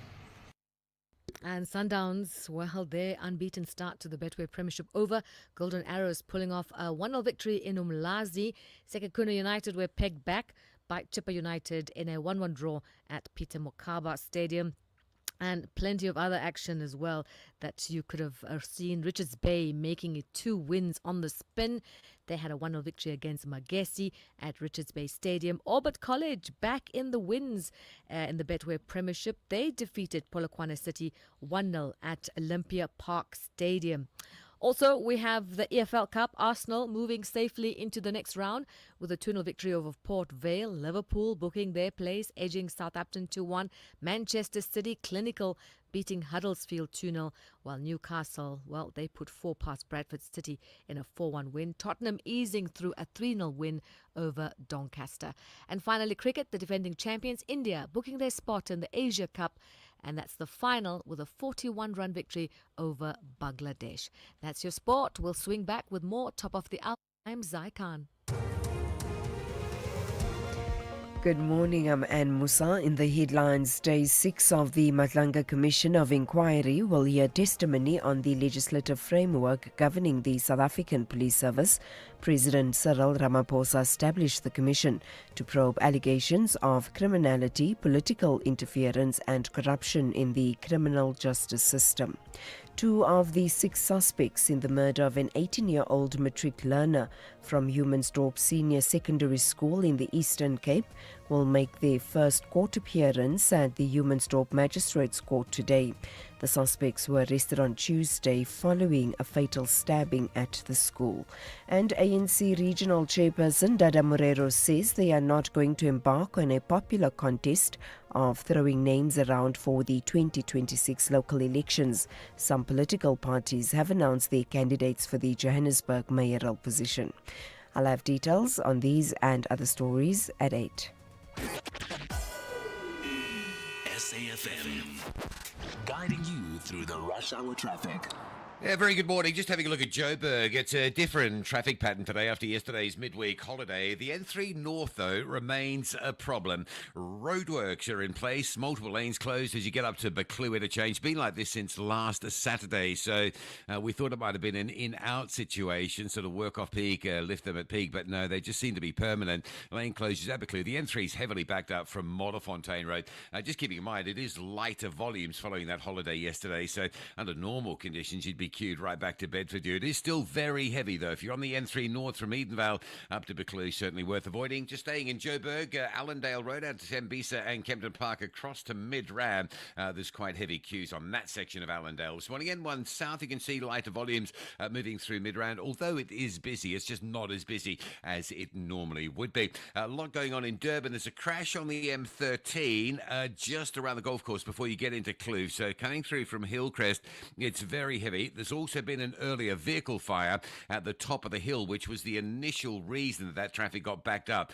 So going up the hill slow, but the big delay coming from Hillcrest, joining from Old Main, down through Gillets and Maytime on your way to Kloof is now that crash scene just as you get into that Kloof area. Still with a crash at Kia Ridge on your way out to Pietermaritzburg, the N3 backed up from Shongweni and looking really heavy. Cape Town this morning, M5 is a standout, sitting from about Racecourse Road, in fact, Kenilworth all the way up to the N2 highway. N1 inbound, not too bad, but heavy from Plattercliff to Sable Road, and N7, Jake Scoville Drive, still slow as you come off the N2, queues at Langa and queues through Epping. Rob Byrne, SAFM Traffic. The Business Update on SAFM.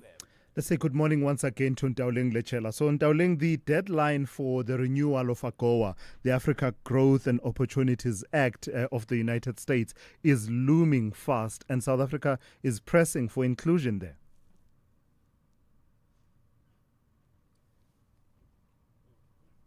Opportunities Act, even as those steep tariffs undermine the trade tax benefits. AGOA, of course, providing duty-free access to the U.S. for most African goods expires at the end of this month, but the U.S. has not yet confirmed whether it will be renewed.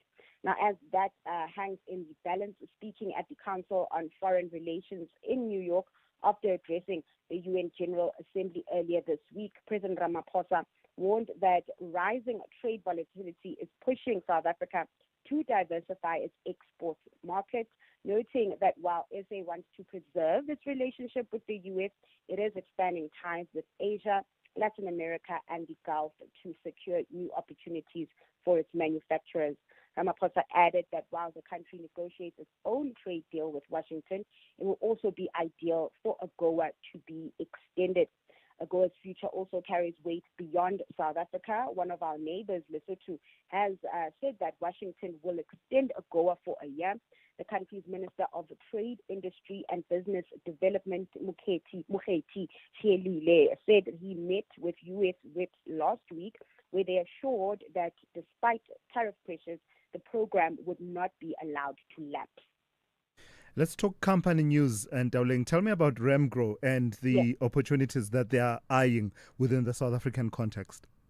The group is saying improved investor sentiment in SA and fresh growth opportunities are giving it a reason to be slightly optimistic, or slightly more optimistic than before, even as the group navigates ongoing global and domestic uncertainties. The CEO, Yanni Durand, said that the country is showing resilience with a rebound in confidence following a reprieve from load shedding and regulatory reforms in key sectors such as logistics. Still, he warned that patience at the grassroots level is fraying as basic service delivery continues to falter. Now, against this backdrop, Remgro is positioning itself to take advantage of growth prospects. The investment holding company, chaired by Johan Rupert, is weighing different capital allocation options, from boosting dividends and share buybacks to supporting existing investees or pursuing new acquisitions. Now, this announcement comes alongside its annual results, with earnings jumped more than 30%. This as about 80% of Remgro's portfolio delivered earnings improvements. The portfolio, of course, holds stakes in companies like Mediclinic, Heineken, and Outsurance. All right, lastly, Ntauling, recap for us where we stand as far as markets go.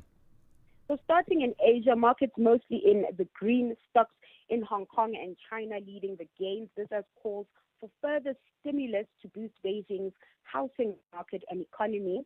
As a whole, lifted sentiment there. Meanwhile, in Wall Street, futures are flat as investors play a wait-and-see game ahead of the weekly jobs numbers and the PCE print. And then coming back home, the JSE closing mostly positively on Tuesday with the all-share up close to 0.7%. Over in currencies, emerging market currencies like the rand benefiting from a softer dollar, and this sees the local unit sitting at around 17.33 to the greenback this hour. Oil also making gains at $68 per barrel from about $65 earlier this week. All right, Ndauling, thank you for that. We'll touch base with you one more time just after 8:30 here on the Morning Brief. Embark on your journey to success with the Durban University of Technology. Applications for 2026 first-year students are now open across our 6 faculties. Closing dates vary, so don't wait. Check detailed entry requirements on dut.ac.za. Apply today through the Central Applications Office at cao.ac.za. DUT and Vision 2030, creative, distinctive, impactful. The Buccaneers are chasing for nothing but victory as Godini. But Southern African neighbors, the Stars, believe they will shine away from home. This is the first preliminary round of the CAF Champions League. Catch the second leg match between Orlando Pirates and Diodi FC on Saturday 27 September at 2:30 p.m. Live on SABC1 and SABC Plus. Proudly brought to you by SABC Sport. For the love of the game. This year, the Standard Bank Joy of Jazz Festival offers you 3 days of the heart and art of jazz. From the 26th to the 28th of September, across 4 stages at the Sandton Convention Center. Esperanza Spalding, The Baylor Project, Jasmia Horn, Alun Wade, Steve Beddy, Michelle Ndege Cello, Steve Dyer, featuring Amazwi 8 Choir, Gabby Motuba, the Fisherman Orchestra, and over 50 world-class acts will be expecting you and yours. Take me there. Buy your tickets at Ticketmaster now. Call Thulasizwe now. 086 000 2032. All right, let's go to your calls and voice notes that have been coming through. Let me start with this one on heritage, reflections on Heritage Day and some of the conversation, I imagine, that we had earlier on about the role of the land in affirming dignity and South African heritage, as well as the other practices that we were talking about earlier on with Khosi Siyakhulu, that are, he's calling for to be infused into our democratic traditions, such as the opening of Parliament. Good morning, SFM. This is Josie Bush, the poet. Ngu Xhosa wakwaXhosa indoda ekhula ithetha isiXhosa ndifana nxakasane nenqoboka ndiyabotyoka sivunguvungu semimoya ngalomboko ndiyaqobhoza xa ndiphethe umboko eqongeni nezithulu ziyamamela ngolwazi ndiyathulula ndikholula ndingo-a ebhenxe ufuna undiva ngodondolo ndicela inzolo. This is me, SAFM, saying let's celebrate ourselves as Africans. Good morning, SAFM. You've put the biggest smile on my face. Absolutely love it. Beautiful. Nothing to add to that. Good morning, Thulas and the team. Good show as always. On my mind today regarding the Middle East is the Abraham Accord that most Arab states are not signing, that recognize the states of Israel. And another thing is the safety guarantees that Israel requires from these Arab states, which is not forthcoming. So therefore, the issue of the Middle East will continue as long as these 2 things are not met. PK, thank you. All right, thank you for that, BK. I suspect that you're adding to the levels of complexity, are you not?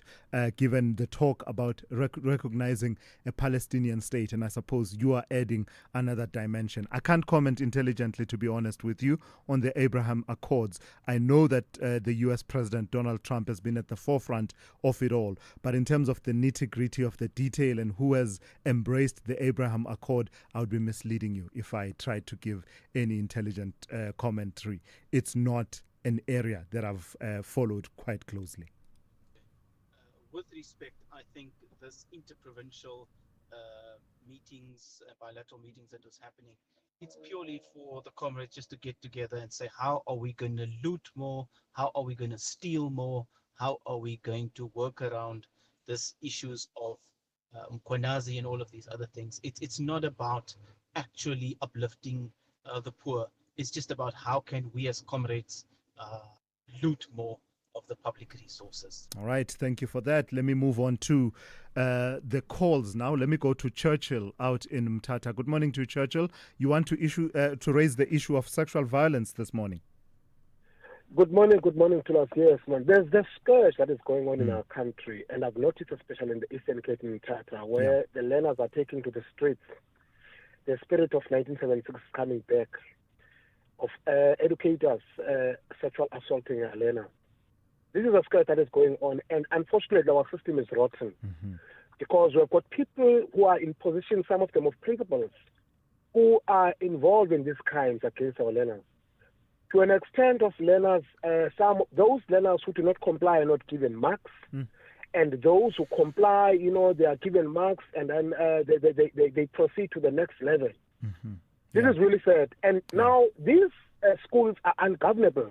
The learners are taking to the streets. Something ought to be done to encourage learners to take. Learners can even go to an extent of holding the country standstill, because some of them now are at universities. But no, these guys are left with them. Because what has happened to them by these educators who are still at schools now. Some of them are principals. Yeah. No, thank you for raising that, Churchill. And I wonder how much more needs to be done by way of these structures and bodies that are meant to protect our children.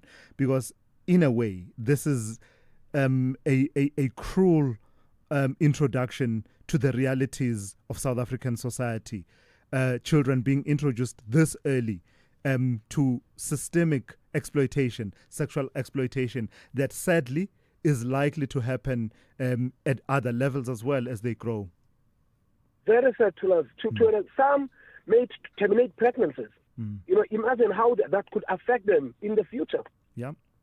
All right, Churchill, thank you for that. That's Churchill raising that issue that's been playing out in schools. And to be honest, it's not just in the Eastern Cape. Let's be honest with each other. It's not just in the Eastern Cape. Right now, the focus is on the Eastern Cape because the pupils there have taken it upon themselves to raise these issues quite sharply, demand accountability. And I'm seeing a number of civil society organizations also calling for education authorities to also weigh in and actually ensure that they deal with that situation. But it's a situation that plays itself out in many, many parts of the country.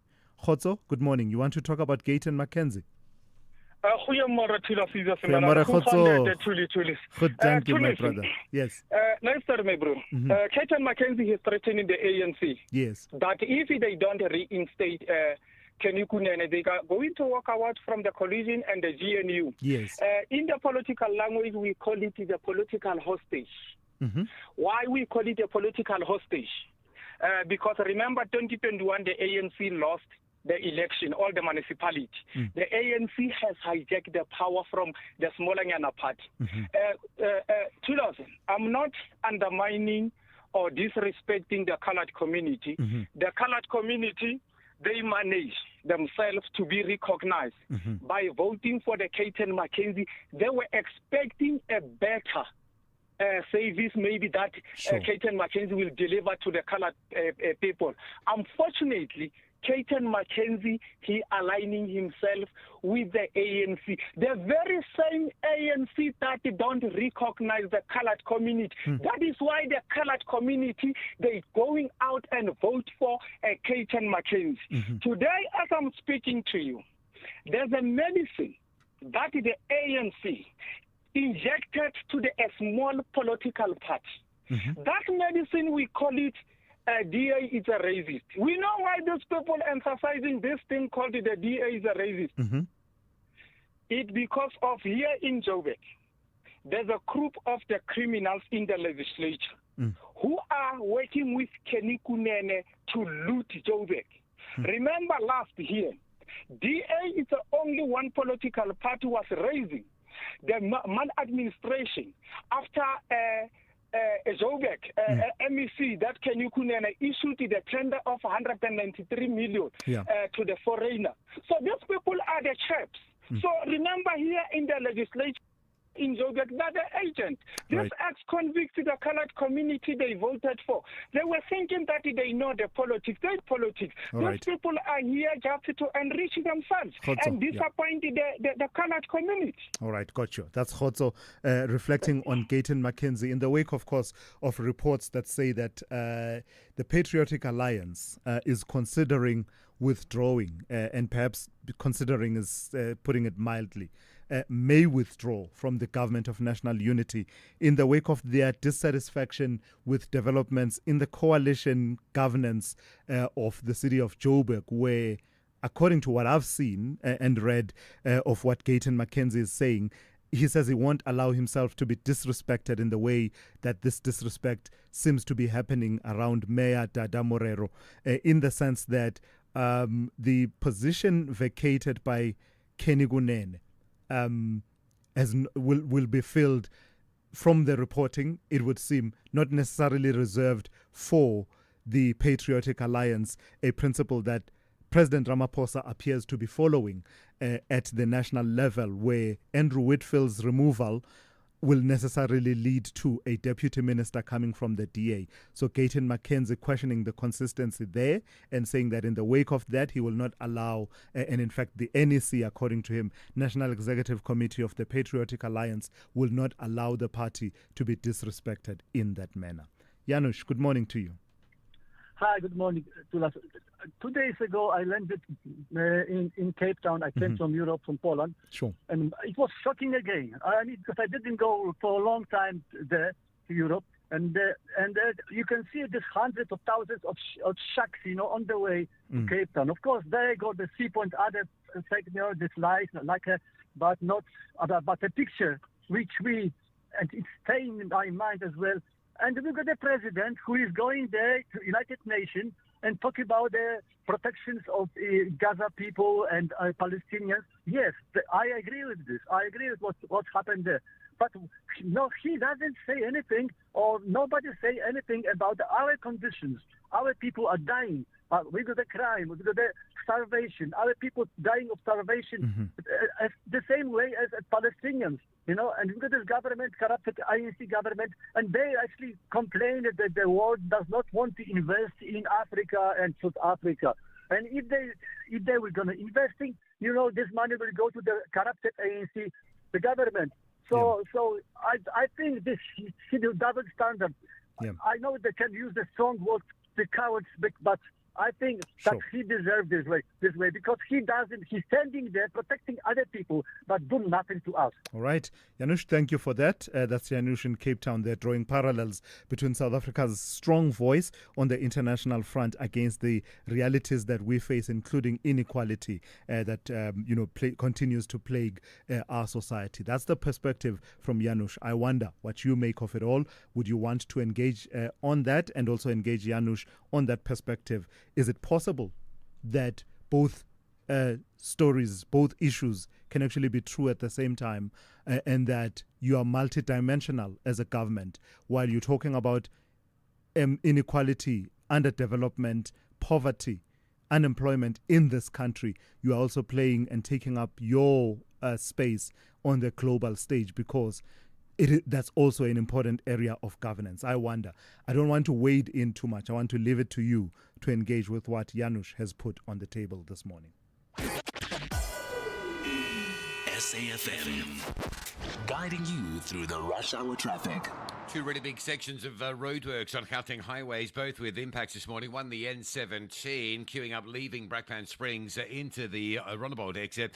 Just a single lane open, fairly heavy from Carnival sort of city area. Also, it catches you on the way back out as well, going back home in the afternoon. You've only got a single lane section through Rondebolt Road down towards the Brakpan exit, but it is heavy Joburg bound at this stage. Also, the roadworks on the N3 north of Buccleuch, keeping traffic heavily backed from Modderfontein Road. So very heavy that queue into Buccleuch interchange. Crash south of town on the Klip River Drive just before Bel Air's Drive. That's quite slow this morning on that section of road going up in towards the Joburg area. Lots going on around Durban. A breakdown in the roadworks before Umhlanga. If you're on your way to the airport, that's all of a sudden very heavy.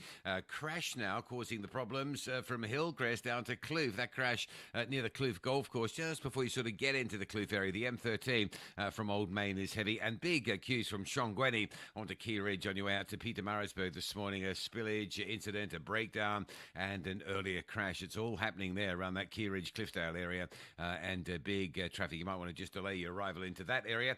Cape Town today, just really congested routes. The N1 inbound, Plattercliff Hill to Sable Road. The N2 inbound from Langa to Hospital Bend. M5 is pretty heavy from Klipfontein Road. Well, in fact, from Racecourse Road. In fact, Racecourse Road in Kenilworth all the way up to join the N2. And if you're driving off the highway, off the N2 into Khayelitsha Spine Road, looks quite heavy, heading down towards Jafta K, Mola, and some big traffic through Somerset West this morning, both ways into Victoria Street, but it's particularly heavy on your way out of town. Rob Byrne, SAFM Traffic. Outsurers will do all they can to save you money on your car insurance premium. But what if they just can't? Well, they'll give you cash just for trying. That's right, just ask for 500 Rand cash. But wait, there's more. If you don't save and have been claim-free and with the same insurer for 3 years, you can ask for 1,500 Rand cash. Savings or cash, you always get something out. Go to outsurance.co.za now for a 10-minute quote that could save you thousands. What does you always get something out mean to you, Lorette? Outsurance made it possible for us to live our dream to travel more with the money in our pocket that we save. Let me know, what is it? 725. It was unbelievable. My husband, he sits there on the chair and he's just nodding his head and say, yes, yes, yes. This is really not just an advertisement. This is really real. Go to outsurance.co.za now for a 10-minute quote that could save you thousands. Licensed insurer and FSP. T's, C's, and information online. Dis-Chem has the best deals just for you, with everything you need on your healthy living journey. Get 20% off the A. Vogel Molkesan range for a healthy digestive system. Buy any 3 Slow Mag products and get the cheapest free for relief from muscle cramps, fatigue, and stress. And get 2+1 cheapest free on any Turbovite supplements to boost physical and mental performance. Offers valid until 19 October at Dis-Chem, your healthy living destination. Better health starts here. The Spar Baby Proteas will take part in the Netball World Youth Cup 2025 in Gibraltar from the 19th to the 28th of September 2025. These are our rising stars. Hashtag Together We Rise. Brought to you by the Department of Sport, Arts and Culture. Do great solutions start with good conversation? SAFM, leading the conversations that move us. So in a key development in Matatiele, the Mthatha Regional Court has struck off its role, the criminal case against Matatiele Mayor Sonwabile Mngenela, allowing him to resume office. The criminal charges against the Matatiele Mayor stemmed from an allegation of using municipal funds to attend an ANC event, but they have now been dropped, ending a legal saga that had loomed over local politics in the area. The original charges named the mayor in the alleged misuse of public money to fund a political trip. Let's speak to Wonga Potwana, a DA councillor and the chief whip there in Matatiele local municipality. Good morning to you, Wonga, and thank you for your time. So you had insisted and had campaigned quite significantly for accountability around this matter, but the case has now been struck off the roll, and we're told that part of the reason is that, the prosecution just could never put the charges to Mr. Mngenela, and no witnesses could be availed or called. Your reaction to the news? Thank you very much, Thulasizwe. Good morning to SAFM listeners. First of all, the statement that was written by either the handler or the original person, which is Mr. Neges, are lies and fabrication. The case is provisionally withdrawn. The reason being, the prosecutor that was set on the 18th of July 2023, he withdrew himself from the case, citing that he is not happy to deal with the case. Then between that time, he wrote to the DPP, which is also the letter, I think, was also transferred to the NPA, whom they were supposed to put in the prosecutor on the case.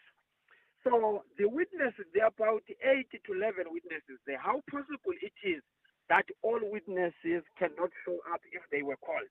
And the public prosecutor or the DPP, there was no way he was going to ask or to seek the arrangement of the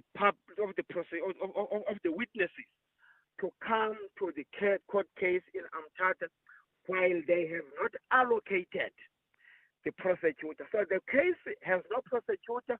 So the argument from the lawyers of the honorable member was that because there is no person who will deal with the case, now we feel that the case must be struck off the roll. That is the situation.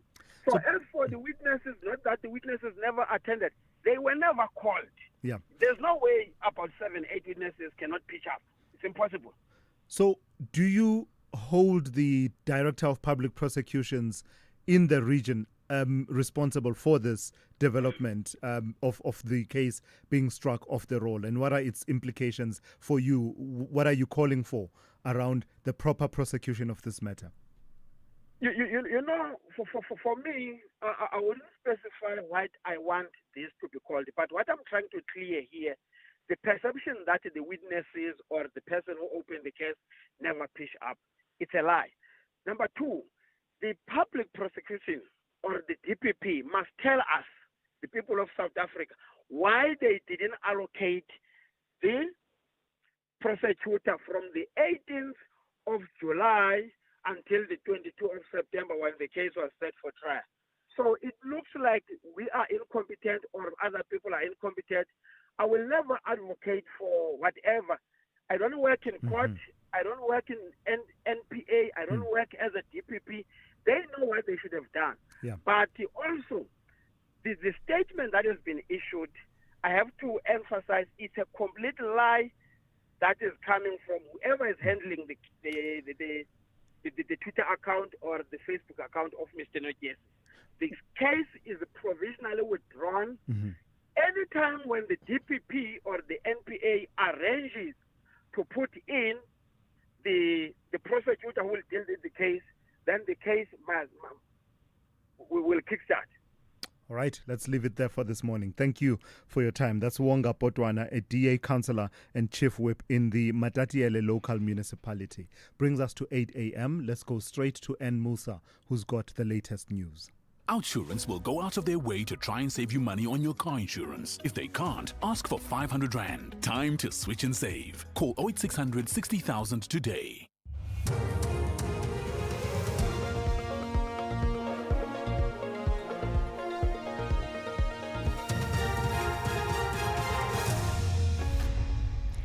In our top stories, Madlanga Commission to focus on the SAPS policy framework and ANC following process before naming mayoral candidates. Good morning. Day 6 of the Madlanga Commission of Inquiry will hear testimony on the legislative framework governing the South African Police Service. President Cyril Ramaphosa established the commission to probe allegations of criminality, political interference and corruption in the criminal justice system. The commission, which began its work a week ago, has heard testimony from National Police Commissioner General Fani Masemola and KwaZulu-Natal Police Commissioner Nhlanhla Mkhwanazi. Both Mkhwanazi and Masemola have linked Police Minister Senzo Mchunu, who is on special leave, to alleged criminal cartel member Vusimuzi Katmatlala, who's believed to have infiltrated law enforcement agencies. Sibatle Mota reports. Generals Mkhwanazi and Masimola have both testified that Police Minister Senzo Mchunu, who has been placed on special leave, unlawfully disbanded the KwaZulu-Natal Political Killings Task Team. This is despite its recorded accomplishments in solving murder cases at the University of Fort Hare and those targeted at traditional leaders in the Eastern Cape. Furthermore, Mchunu has also been linked to alleged cartel member Vusimuzi Ket Madlanga through telephone records. Masimola has told the Commission that the motive to disband the PKTT became clear following Ket Madlanga's arrest in May 2025. 2 of the 6 suspects in the murder of an 18-year-old matric learner from Humansdorp Senior Secondary School in the Eastern Cape will make their first court appearance today. The suspects were arrested on Tuesday following a fatal stabbing at the school. 4 of the suspects are minors aging between 16 and 17 and are set to appear at the Children's Court. 2 of the 3 men accused of killing a Victoria West man in the Northern Cape have started serving their jail terms. The convicted men stabbed and robbed Tsepo Madi in April 2021. The Northern Cape High Court, sitting in Victoria West, handed down a double-digit sentence to both convicts. Provincial Police spokesperson Timothy Sam. The deceased was on his way home after visiting his girlfriend when accosted by 3 males who stabbed and robbed him of his belongings. He was declared deceased on the scene by the Victoria West Emergency Services. All 3 accused were arrested shortly after the incident. Willie Jubel was sentenced to 22 years imprisonment for murder, and Elliot Joster was sentenced to 25 years imprisonment for murder and an additional 1 year for theft. The 3rd accused was released. ANC Regional Chairperson Dada Morero says they are not going to embark on a popular contest of throwing names around for the 2026 local elections. Some political parties have announced their candidates for the Johannesburg mayoral position. The DA has announced its Federal Executive Chair Helen Zille will be running for the Joburg mayor, while the Patriotic Alliance has thrown the hat of its Deputy President Kenny Kunene into the ring. Action SA is holding its cards close to its chest, but there's an indication its President Herman Mashaba could be its candidate.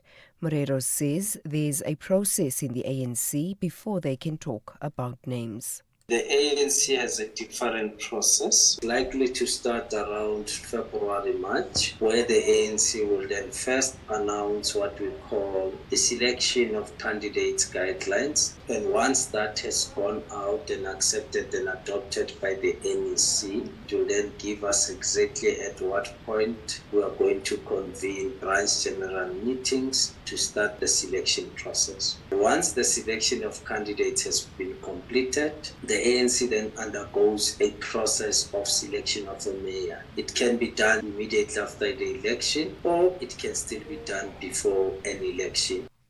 And finally, Colombia's president has accused President Donald Trump of an act of tyranny after the U.S. launched airstrikes on alleged drug trafficking boats in the Caribbean. At least 14 people are reported to have died. The BBC's Tom Bateman has the details.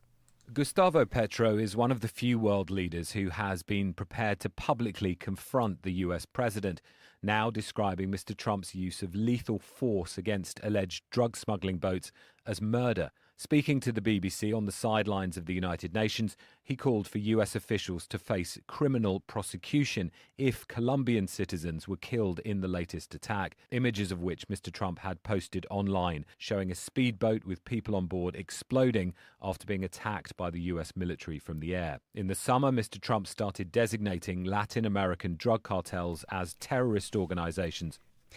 Recapping the top story, Day 6 of the Madlanga Commission of Inquiry will hear testimony on the legislative framework governing the South African Police Service. President Cyril Ramaphosa established the commission to probe allegations of criminality, political interference and corruption in the criminal justice system. For SAFM News, I am Anne Musa. Outsurance will go out of their way to try and save you money on your car insurance. If they can't, ask for 500 Rand. Visit outsurance.co.za today. You always get something out. If you want to save on your car insurance premium, you call Outsurance, right? But what if you don't save? Well, they'll give you cash just for trying. You heard right. Just ask for 500 Rand cash. But wait, there's more. If you don't save and have been claim-free and with the same insurer for 3 years, you can ask them for 1,500 Rand cash. Savings or cash, you always get something out. Go to outsurance.co.za now for a 10-minute quote that could save you thousands. Licensed insurer and FSP, T's and information online. It's a very good morning to you in your SFM Sports headlines. Rugby, Springbok loose forward Kwagga Smith has backed its teammate Andre Esterhuizen, and that's to slot in at the flank for the Boks-Argentina clash. And there's excitement that's in cricket. This time we bring you the news that Quinton de Kock is back in the Proteas fold nearly 2 years after his shock retirement. All the details just before 8:30. SAFM, guiding you through the rush hour traffic. Heaviest highway backlog across the Joburg region is the N3 North, solid from Modderfontein Road all the way up into Beclu interchange into the roadworks area. N17 driving to Joburg into Rondebolt Road stays pretty heavy as well as you hit that single lane section on your way to Joburg. On your way out of Joburg towards Brakpan Springs, also a single lane section that is busy, but it'll be heavy this afternoon. Lots going on around Durban today. The N2 North up towards Gateway busy. The broken down vehicle just before the Gateway exit has been cleared. That traffic should start to get a move on, but it is slow. M13 is dreadful from Hillcrest down to a crash as you come into the Kloof area. That's very heavy. And a spillage, a truck crash, and a couple of breakdowns around Key Ridge this morning. If you're on your way to Pietermaritzburg, solid from Shongweni side. Really heavy up Key Ridge on your way to Cliffdale at this hour. Cape Town, busy on the highways. The N2 inbound from Langa through to Hospital Bend. The M5s at Kenilworth from Racecourse Road all the way up towards the N2 highway. Van Riebeek Road out of Kales River, very slow towards the R300. And if you're driving into Khayelitsha, there's backlogs coming off the N2 Spine Road is slow all the way down in towards Jafta Masemola, and some heavy traffic Somerset West N2 both ways into the Victoria Street junction. It's particularly heavy going outbound with queues from Broadway Boulevard. With your traffic update, I'm Rob Byrne.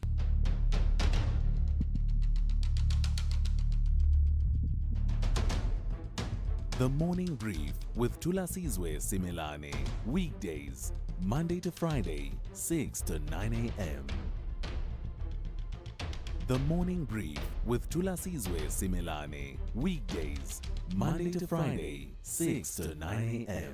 9 minutes after 8, welcome to it, the third hour of the morning brief on this Thursday. It is absolutely great to be in your company. Lots of calls and lots of WhatsApp messages and voice notes coming through, and I will make time to go through some of those for you, as well as play back the voice notes and take some of your calls this morning, reflecting on a variety of topics that we have covered in the last while, from the heritage of South Africa, traditions that we infuse into a celebration of our democracy.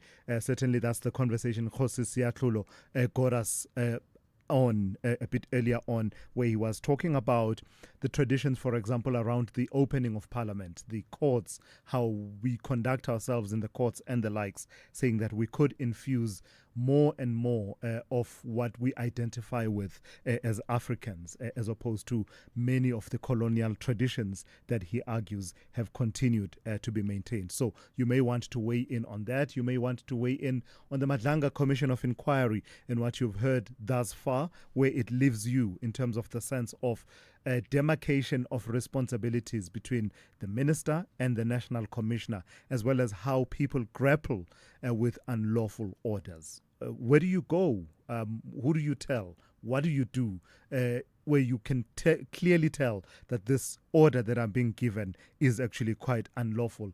Do you, roll over and play dead? Or do you, raise a big ruckus, a big noise about it? Who do you inform, hoping that they will come to your guidance as to how to deal with this? And do senior leaders, such as the National Police Commissioner, at the level at which they operate, do they enjoy that kind of leeway that says, we understand it's a difficult situation? Or do we have higher expectations simply because of the level at which they are leading and their importance as an institution, an organ of state? I wonder what your thinking is around these matters. I will take your calls. Call me on 086 000 2032, as well as your WhatsApp voice note on 0614 104 107. In the next few minutes, I'll be speaking to Pete Leroux from Sakelecha, and we're talking about a case that dates back to 2019, but it does test the principles around compensation for expropriation of property, of land in particular, in instances where the expropriating authority says, I'm going to offer you zero in exchange for this expropriation. So that conversation coming up within the next this half hour of the show. All right, let's get into it then. The third hour of the Thursday edition of the Morning Brief. If you think you cannot afford a lawyer, think again. Clientele Legal has made professional legal services affordable for you. Whether it's a civil, criminal, or labor-related matter, we have a nationwide panel of attorneys standing by to assist you. SMS SAFM to 32195. That's SAFM to 32195 and we'll call you back. Clientele General is a licensed non-life insurer and an authorized FSP. Standard rates and terms and conditions apply. Amakosi want gold and black to be the only visible colors on the field. Meanwhile, the Luanda-based visitors Kabuskop plan to upset Amafana Boktula Nakolo. This is the first preliminary round of the CAF Confederation Cup. Catch the second leg encounter between Kaizer Chiefs and Kabuskop SCP on Saturday 27 September at 2:30 p.m. live on SABC2 and SABC Plus. Proudly brought to you by SABC Sport. For the love of the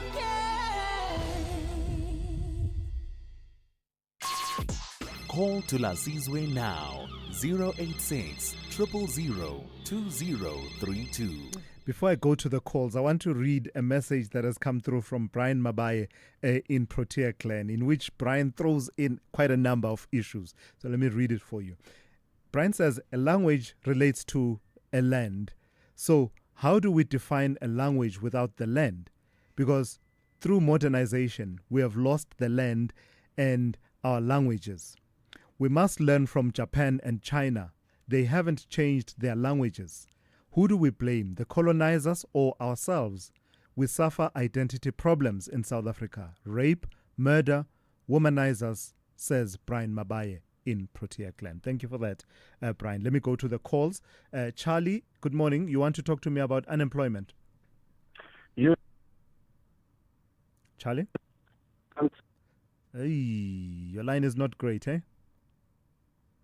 Charlie? All right, let's see if we can sort out the line to Charlie there. We are battling to hear what he has to say. Bonagele, good morning. You want to talk to me about the Patriotic Alliance? Absolutely. A very good morning to us. And thanks for Charlie with his deadline. Bonagele. Sana urongo. And I'm laughing when Bonagele, no. and it struggles to come to you. Yeah. Look, one thing that I cannot understand with people, because they appointed with this mayoral candidate, Kenny Kunen, of which I believe his charges has been cleared. But I listened to some of the people last week. They were complaining about why Patriotic Alliance is electing this guy. But if his charges has been cleared, what's wrong with them? Mm-hmm. There's nothing wrong, absolutely nothing wrong. Yeah. You're talking about the investigative process that they undertook themselves within the Patriotic Alliance, led by council, for them to determine the circumstances around which he was found at the home of Kat Matlala, yeah? Yes. So his name was cleared, and therefore there's nothing wrong. Yeah. So, and the other one is very much interested. I believe the president, Cyril Ramaphosa, will be invited to this commission. Yeah. Because so I'm waiting to hear what is the president going to say. My president. I know those who are listening, they are angry because they don't want me to talk good things about the president Ramaphosa. They want me to criticize him, and I will never do that, even including the ANC. Mixed Have a nice views. one, my brother. Thank you, Bonagele. Thank you for that. Mixed views, of course. I did see the presidency responding and saying that they're not going to be responding to everything that comes out at the Madlanga Commission in a piecemeal manner. They want all of the evidence to be heard, and then only at the end will they be able to give a comprehensive response. But I wonder, to what extent do you want to hear from the president, even if it's on this narrow aspect that says the president was appraised and was in support of the disbandment of this political killings task team, which is part of the testimony that came through during General Fanny Masemola's testimony. Good morning to you, Charlie. Welcome back. Let's see if you've got a better line. Yes, I can hear you. It's much better, yes. Yes, I'm saying regarding unemployment in South Africa, I do not believe we've got an unemployment problem. We've got a replacement problem in South Africa. South Africans are being replaced in opportunities which should be given to them at a rapid speed. If we can follow some of the posts that the political parties are doing, and then when they go and do their conducts, you find that always it's more than 100 people who are found in factories who are in the country illegally, who do not have the papers to be working for those employment. Now, if Thulas, we can just say all the low paying jobs, the jobs which do not have any, which do not require any skills, if we can reserve those jobs for South Africans, which is by law, it is like that. I believe that our unemployment will come down drastically. It will come down to less than 20%. But because employers prefer to employ people who are in the country legally, so because they know they do not have any rights, they can make them work hours, which they can make them work. They can pay them whatever salaries is that they can do. And then South Africans are being called lazy because we've got a minimum wage in South Africa. We are just asking for the laws to be enforced. All right. But now we don't get any support, whether it's from the media, whether it's from political parties, nothing. Gotcha. We are on our own. Charlie, thank you for that. Let's see what other people make of that point that Charlie has made. Temba in Gqeberha, good morning. Temba? Yes. Good morning, Thulasizwe. How are you? All right, brother. How are you? I'm good, man. I'm good. You kept quiet for a moment there. You know, I thought maybe you're letting me soak in it for a moment. No. I was deciding the entry point, final one. Sure. Because look, there's a phrase in Xhosa that says, "Chitan lo manzi, inkukhu ibalekile okanye ibhabhile." Now, I want to say the same to the commission now. I've noticed the framing now of the commission itself. It's about power struggle between the top brass of the police, and it is not. We should resist that framing that is creeping in now into our psyche. Sure. This commission is about criminality. It's about cartels. It's about murders. It's about drugs. It's about interfering with police investigation. Sure. It's about interfering with justice system of the country. It's not about the power struggle. Yeah. We should resist this as South Africans. The second point, Thulasizwe, I know you can do better than me on this one. The lineup, I'm now beginning to have a problem with the commission. That's why I said we should just give up as South Africans. Because the lineup, that decision of the lineup is intended to inflict fear into the hearts and minds of those who are still to come and present their statements and evidence to the commission, particularly within the police ranks. All right. If you call in the commissioner of the police, and he comes and make wishy-washy statements, and you get a sense that the cartel is still in charge. Right. If the commissioner is not willing to come out, Right. Temba, I've got to leave it there. should have been the second man called Gotcha. in. The investigators should have been called in Yeah. before the commission. All right, Temba, But let's now leave you it there are for this going morning. into legalities. Yeah, all right. That's Temba out in Gqeberha. I will try and engage on some of the themes that are coming through, but I do need to move on at this point. Who's behind the mask? A singing pineapple? A disco dancing tokolosh? It can only mean one thing. It's the Masked Singer US Season 9, the only show where celebrities hide behind wild costumes and even wilder vocals. Is that Beyonce? No, it's your dentist dressed as a giant taco. Unmask the madness, the mystery, and the mayhem. Saturdays at 6:30 p.m. on S3. S3's got the masks, the music, and maybe your favorite celeb in a flamingo suit. Don't miss it. In fitness, as in finance, endurance is key. If you're 55 and older, you can get an interest rate of up to 10.62% with a Nedbank Electronic Optimum Plus account. Now feel the earn. Invest in under 2 minutes on the Money app and get money fit with Nedbank. See money differently. Nedbank. We're licensed FSP and registered credit provider. T's and C's apply. For more info, visit nedbank.co.za. If you think you cannot afford a lawyer, think again. Clientele Legal has made professional legal services affordable for you. Whether it's a civil, criminal, or labor-related matter, we have a nationwide panel of attorneys standing by to assist you. SMS SAFM to 32195. That's SAFM to 32195 and we'll call you back. Clientele General is a licensed non-life insurer and an authorized FSP. Standard rates and terms and conditions apply. Thulasizwe Simelane on SAFM. It's coming up to 23 minutes after 8. A legal battle dating back to 2019 is set to test the limits of the country's constitution on expropriation without compensation. The city of Ekurhuleni seized or notified its intention to expropriate a 34-hectare property in Driefontein valued at over 30 million rand, but offered the private owner Business Venture Investments 900 zero compensation. The Metro, we are told, argues that the housing needs of thousands of landless people outweigh the rights of a single company, citing constitutional provisions on access to housing. But the company insists that nil compensation violates Section 25 of the Constitution, the property clause of the Constitution, and it also warns that a ruling in the city's favor could set a precedent with far-reaching national consequences. Let's speak to Pete Leroux, who is CEO of the organization Sakeliga. Good morning to you, and thank you for your time. This is not really the test case for the Expropriation Act of 2024 in the way that it is being framed in March reporting, but it's an important case nonetheless. Tell us why you are particularly invested in this case.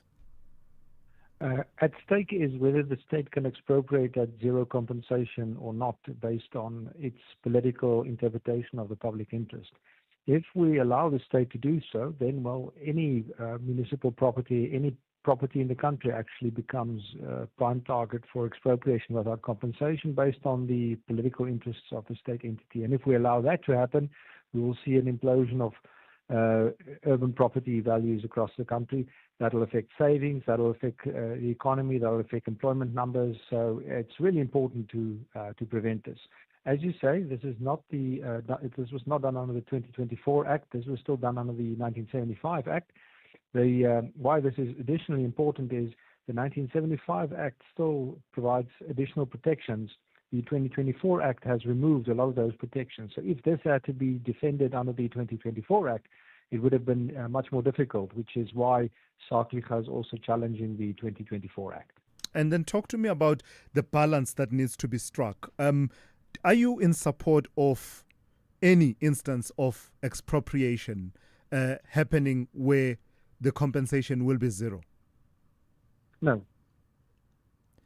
Explain that answer a bit more in terms of how it's framed in the new Act, instances where the property has been abandoned, used for criminal purposes and the likes. None of those would ever qualify for expropriation to be zero.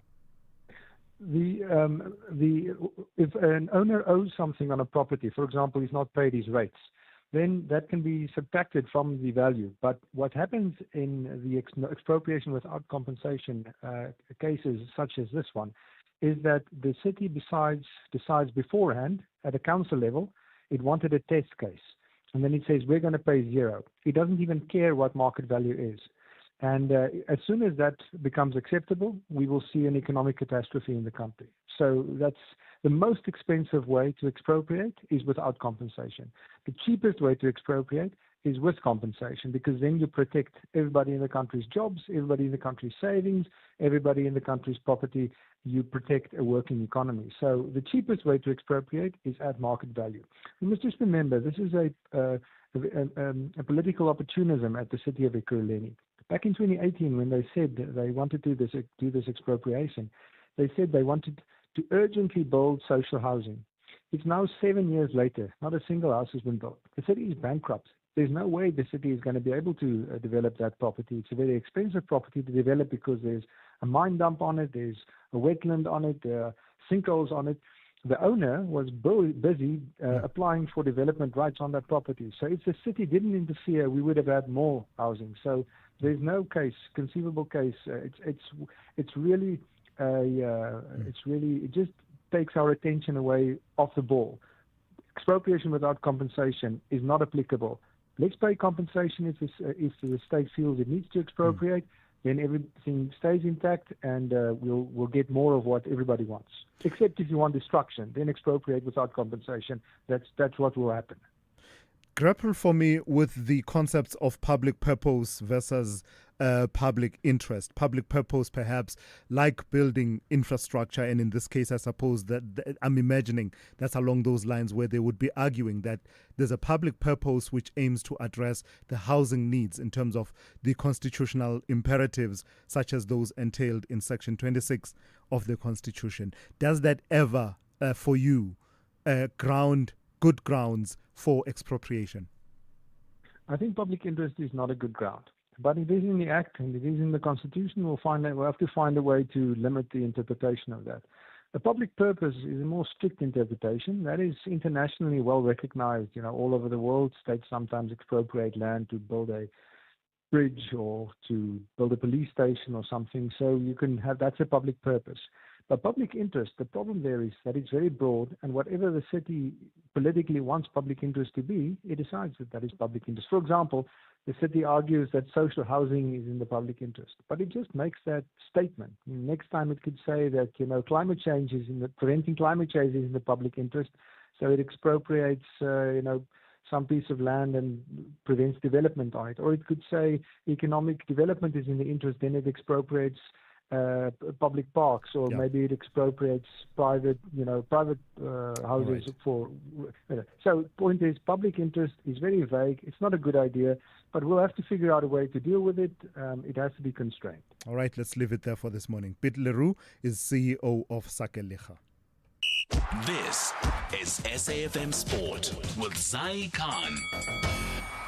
Good morning. Let's go to rugby with the Springbok loose forward Kwagga Smith saying teammate Andre Esterhuizen will be comfortable if asked to play at flank in Saturday's Rugby Championship test against Argentina at Kings Park. With coach Rassie Erasmus hinting at further experimentation, Esterhuizen has been training alongside the loose forwards and, according to Smith, only needs minor technical adjustments at scrums and lineouts. The Boks are fresh from their win over the All Blacks, and they know the Pumas bring pace and physicality. Kickoff is in Durban at just after 5 p.m. Cricket, Quinton de Kock back in the Proteas fold nearly 2 years after his shock retirement from one-day internationals. The 32-year-old wicket-keeper batter, who signed off with 4 centuries at the 2023 World Cup, will return against Namibia in a T20 international on the 11th of October before tours to Pakistan. Soccer Maruma Gallants coach Alex Lafitte says there's no time to dwell on their 1-1 draw with Kaizer Chiefs. They'll next be putting up a test against Siwelele. Yes, match very important for the club, for the city, for the team, and I think it's important to use a different good game before to win Sunday. It's a match very important. Important now to recover and to prepare very good the game, because the match very important for the fan, and I believe in my team to win.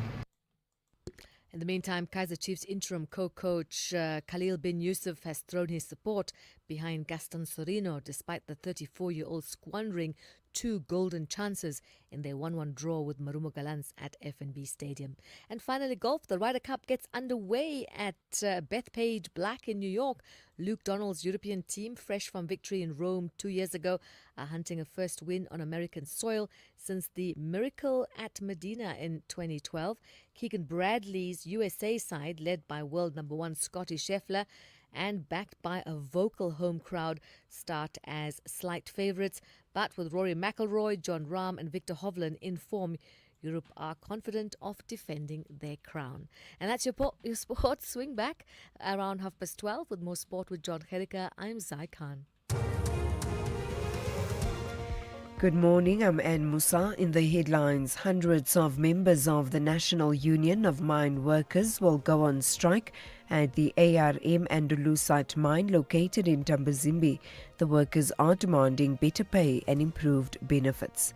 9 suspected poachers between the ages of 20 and 35 are to appear in the Cape Town Magistrates Court today. They were apprehended by police and other law enforcement agencies near Robben Island. And Day 6 of the Madlanga Commission of Inquiry will hear testimony on the legislative framework governing the South African Police Service. President Cyril Ramaphosa established the commission to probe allegations of criminality, political interference and corruption in the criminal justice system. I'll have details on these and other stories at 9. SAFM, guiding you through the rush hour traffic. Well, the permanent ongoing lane restrictions on Joburg's N3 North at Buccleuch Interchange causing by far and away the biggest delay across Gauteng highways, backed from London Road at Alex all the way up through Limborough Park and into Buccleuch. It's an all-day delay, but of course it gets a lot heavier at peak times when the volumes increase. No idea when those roadworks will be released and lifted either. It's just an ongoing thing. The Mike 1 into Santon's quite so. It looks like issues as you come off at Grayston Drive. Grayston Drive coming off Andres away from Wynberg up towards the Mike 1. That's pretty heavy as well. Just a lot of congestion around the Mike 1 North and the ramps at Grayson Drive. We mentioned today much easier traffic flows after a public holiday. You can see that coming out of Pretoria down through Mid-Ram. What a joy if you're doing that run through now. It's looking good. Durban, everything thrown at the N3 this morning. An oil spillage, a couple of breakdowns and a crash. The crash is being cleared. This is all around Key Ridge, Cliffdale, but there's still a couple of trucks that are broken down. So from Shongweni, the run up to Key Ridge and on to Cliffdale, if you're Pietermaritzburg bound, stays very heavily backed up. Cape Town, there is a bit of volume today. The N2 inbound from Langa through to Mowbray Main. There's a broken down vehicle on the Mowbray Main off-ramp causing that delay. Behind that, the M5 still queues heavily from Kenilworth. N1 inbound slow to Sable Road, slow again as you pick up the elevated freeway into the city centre. And the N2 outbound slower than you'd like, moving out through Somerset West. With your traffic update, I'm Rob Byrne.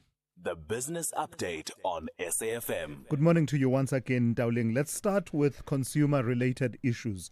Buy now, pay later seems to be in something of a boom at this moment.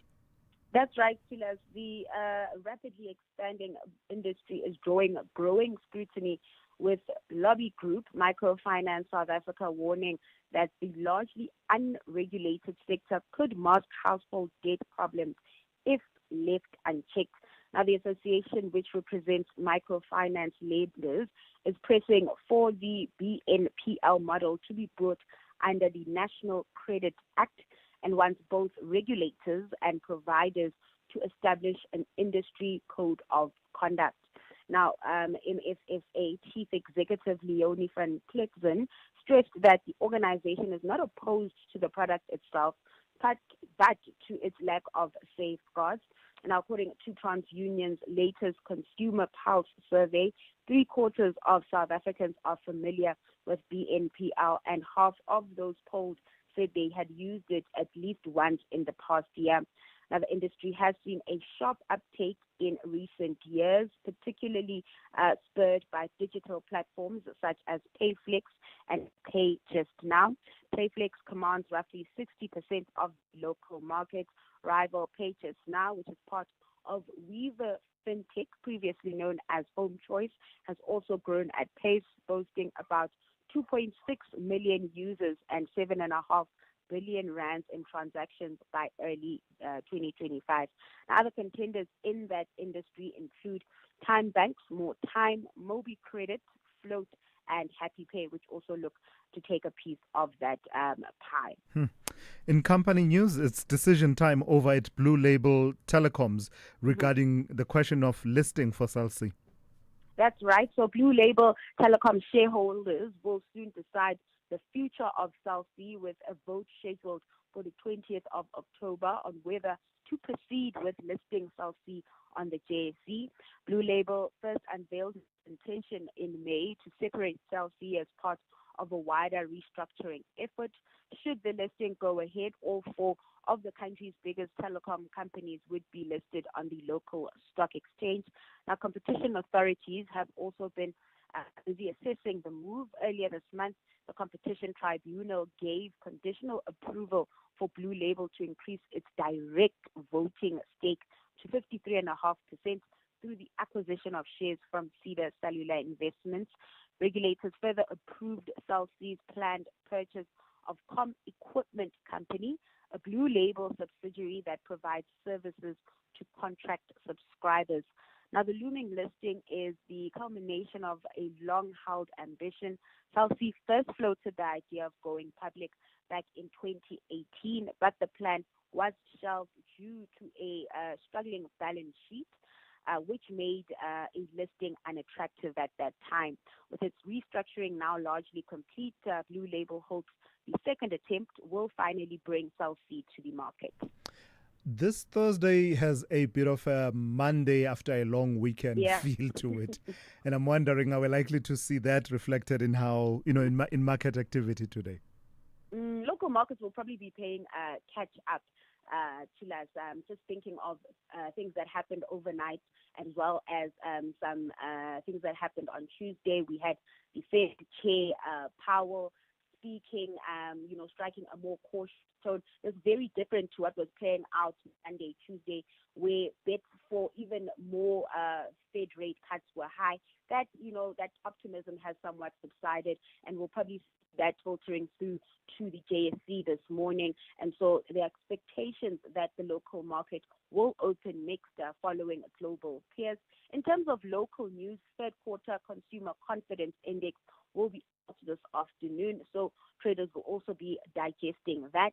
And ahead of that print, the rand is stable at 17.35 to the dollar. Meanwhile, in commodities, oil is steady, trading just above $68 per barrel. Back to stocks over in Wall Street. Futures are flat, with investors they eyeing the PCE print. That print, of course, important as it's the Fed's preferred gauge for inflation. Then lastly, in Asia, trade mostly in the green. Investors there hearing the possibility of more stimulus to boost China's economy. Right on the money as always. Ntauleng Lechela, thank you for that. She's kept you updated on all things to do with business, economics, and the markets in the last 2.5 hours. September is Deaf Awareness Month, a time to celebrate the deaf community, promote inclusion, empowerment, and break communication barriers. Let's listen with our hearts and not our ears. Learn and embrace a South African Sign Language. Join us throughout September for commemoration events, activities that educate, connect, and inspire. Visit our website, foundationnima.org, for more information. This is an SABC-supported initiative.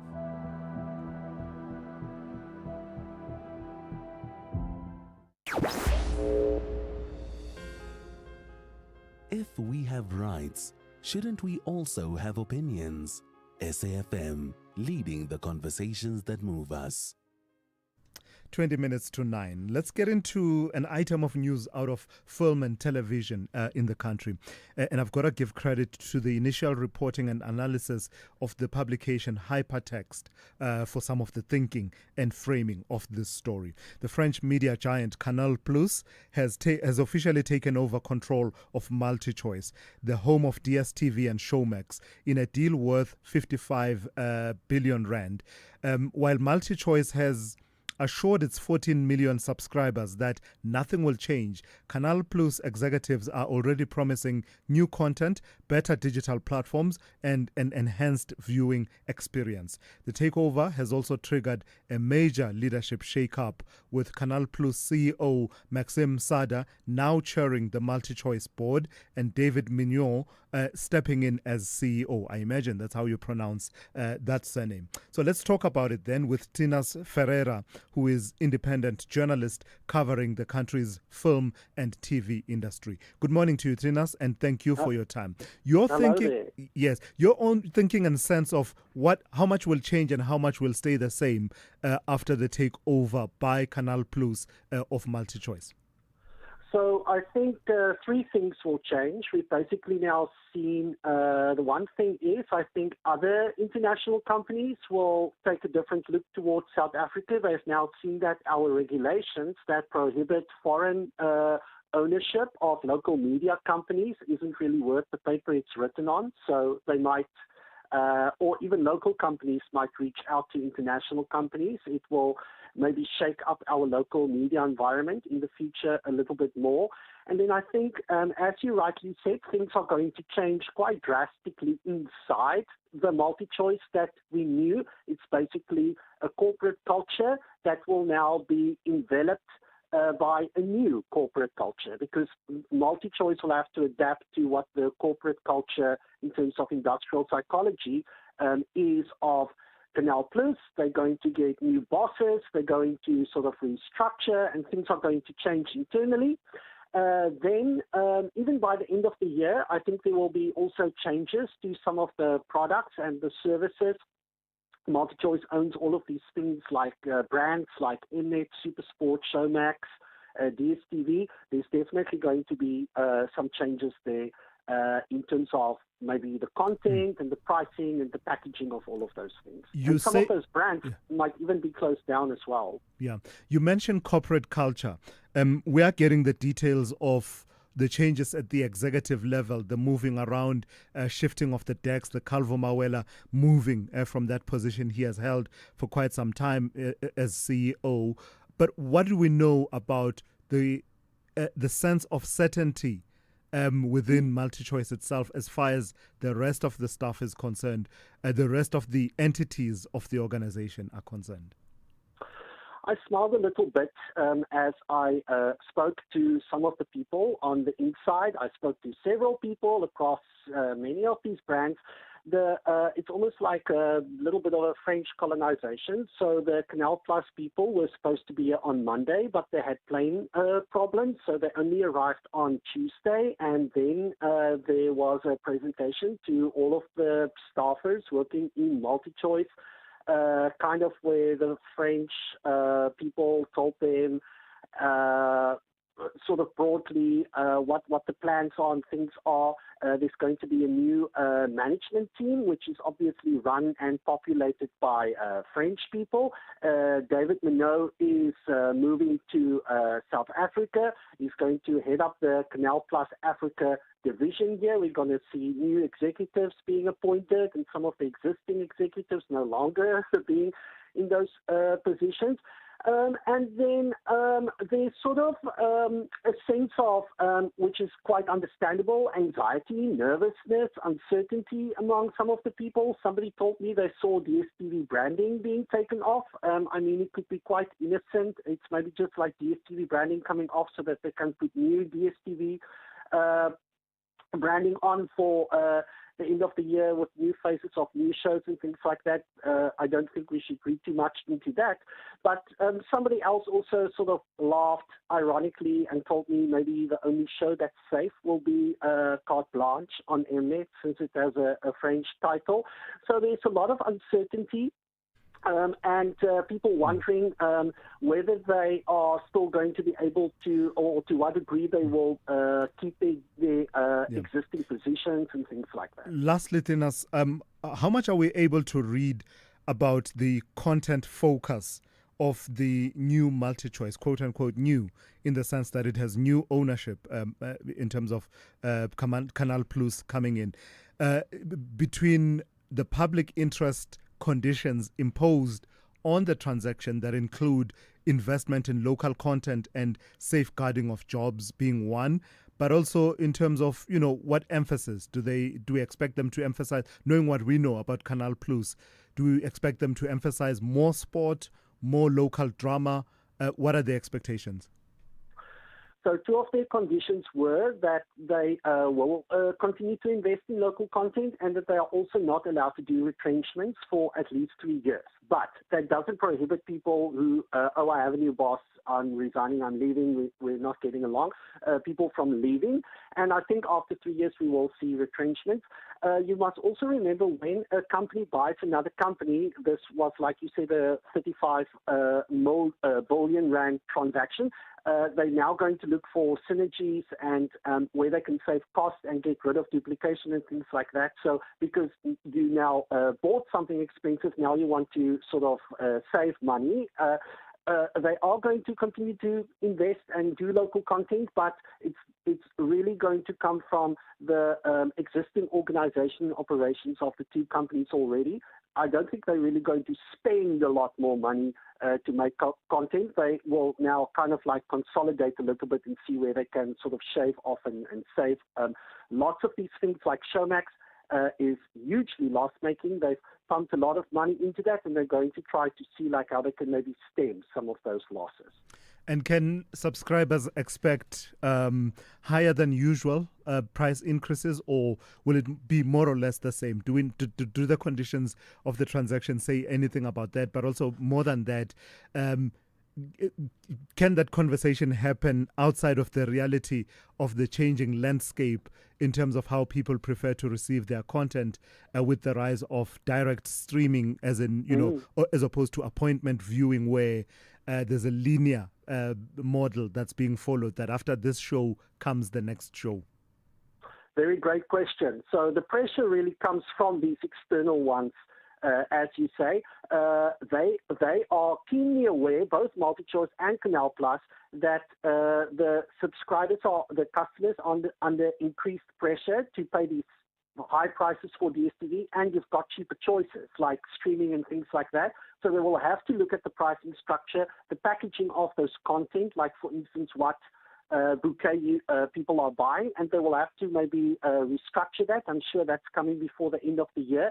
And also in terms of pricing, can we maybe create new options that's going to be a little bit cheaper? So I don't think it will get more expensive. They're going to have to look at bringing cheaper options so that they can sort of stop this ongoing loss of subscribers. All right, color me intrigued. Thank you for that. That's Tinas Ferreira, who is an independent journalist covering the country's film and TV industry.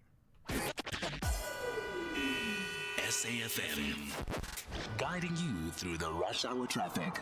Pretty easy Thursday, you would imagine that, the day after a public holiday and just before a weekend. The exception, the N3 going north in Joburg, very heavy from Edenvale up to the permanent ongoing full-time lane restrictions at Buccleuch interchange. Very heavy backlogs. It stays busy all day, gets heavier at peak morning and gets heavier in the peak afternoon just with the increased volume. But all day long, if you've got to get up through Buccleuch, just factor in some queue time. N1, talking about easy Thursday, looks good. Pretoria through to Joburg, no issues there. The run out of Durban to Pietermaritzburg's been really heavily backed today. Stationary truck after Cliffdale, one before Cliffdale.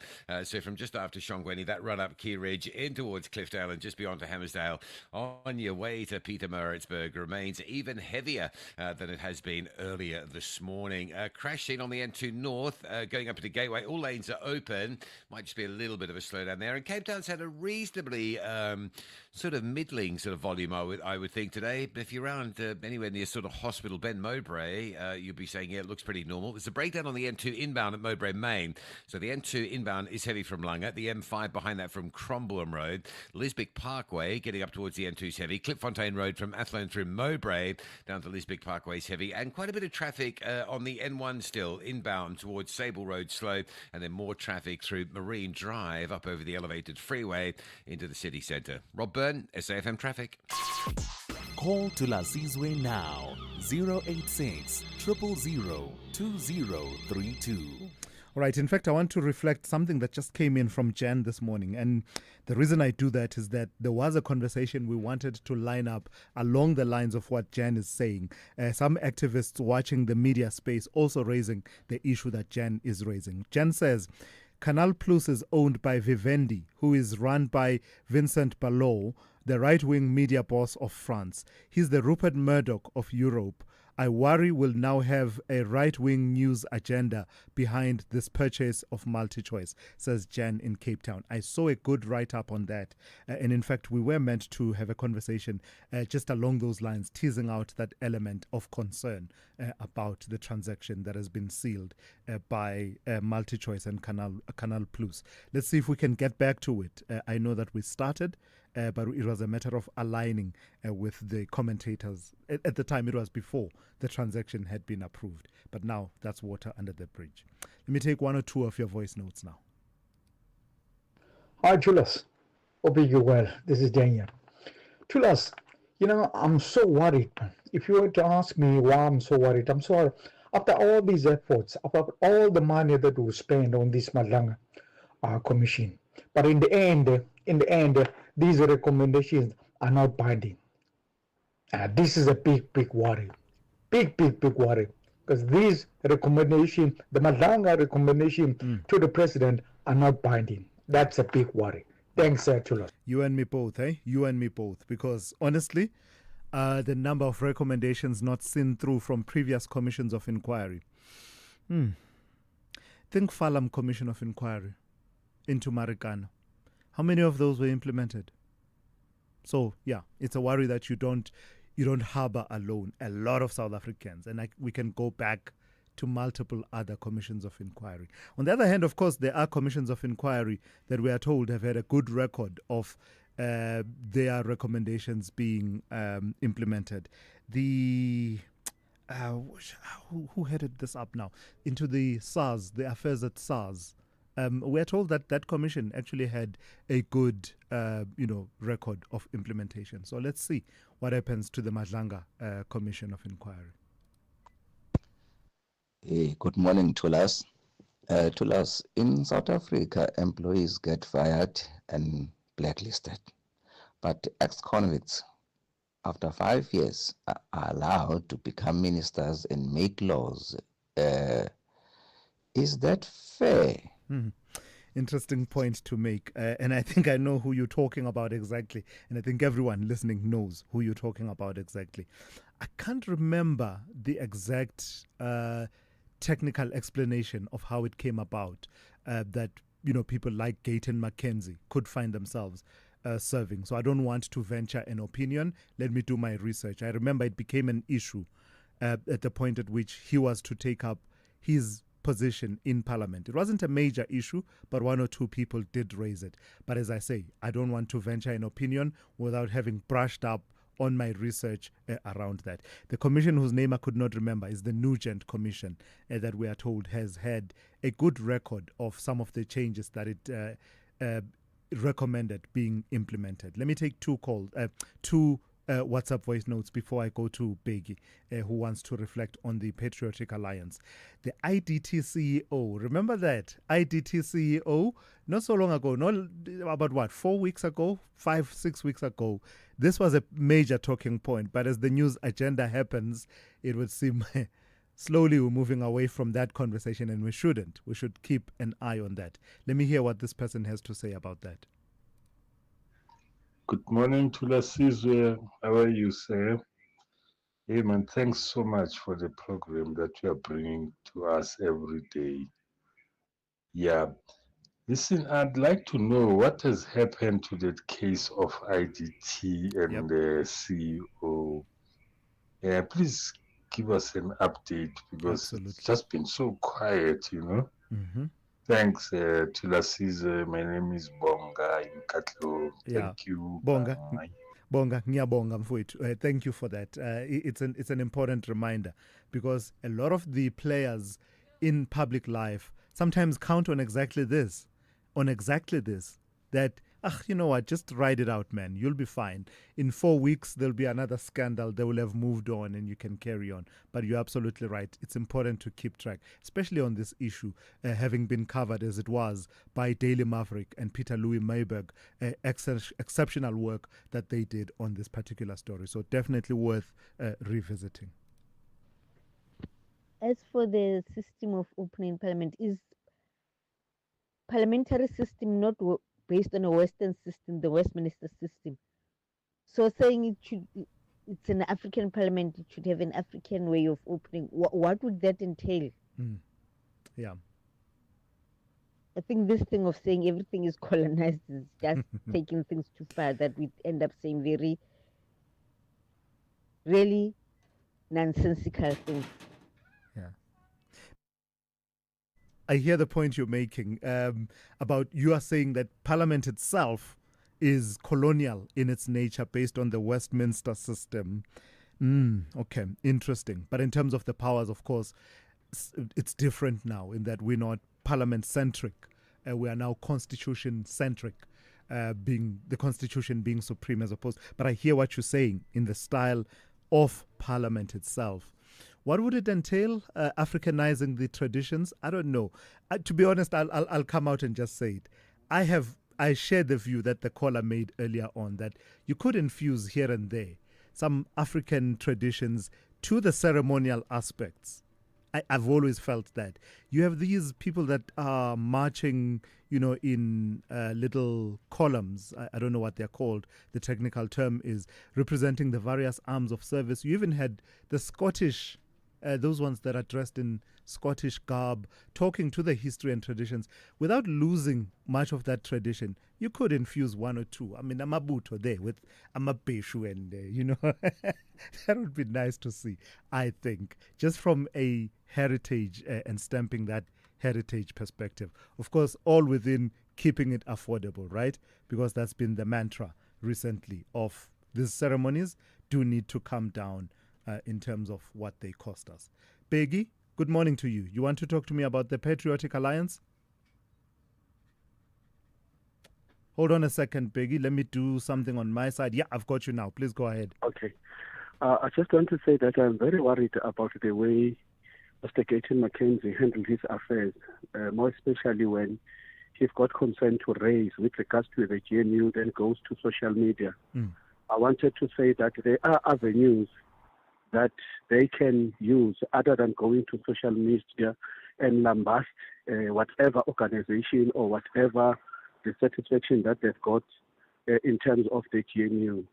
I would urge, if maybe one is listening, that please let them respect us as South Africans and follow the correct procedure and channels to voice out their dissatisfaction. Thulas, still speaks louder than words. If you are not happy, open the door and go out. Don't canvass for support or for our unnecessary But hang support, on, Peggy. Hang on. Multiple pressure strategies. You are engaging with internally in the mechanisms, the dispute mechanisms, but at the same time, you have a constituency. You want them to see that you're not broking any of this nonsense and you will not stand for it. So multiple pressure strategies. Is he not entitled to use that? But I think if an issue is prematurely and it has never been dealt with formally, so I think it has not to go to that particular extent of starting with the social media to engage or to show your frustrations and feelings as far as whatever is concerned. Because what I'm afraid of is that these people are saying all these nonsensical things about whatever and whosoever. And those are people that we hold them at high regard. You understand what I mean? So I think it is not okay on my side. And I think it is not proper, it's not professional to just go on social media and lambast in whatever way. All right, Peggy, thank you for that. In fact, let me end it off with a voice note that also talks about Gayton McKenzie. Good morning, SCFM. Good morning, Thulas. Gayton McKenzie, what I want to raise is the issue of Gayton McKenzie. He knows that the president is out of the country. Now Gayton is threatening to pull out of the GNU. He says he's going to work with the DA. For me, I think he's just making lousy threats. It's a scarecrow. Yeah. In Kimberley. Yeah. All right. Thank you for that. What an interesting take about the president being out of the country. Just an empty threat, says that voice note, and there will be no follow through on any of that. But I've got to leave it there. Thank you for spending time with us this morning, for your engagement, and for listening to us. The Talking Point is up next after the news here on SAFM. I'm Thulasizwe Simelane. You've been briefed.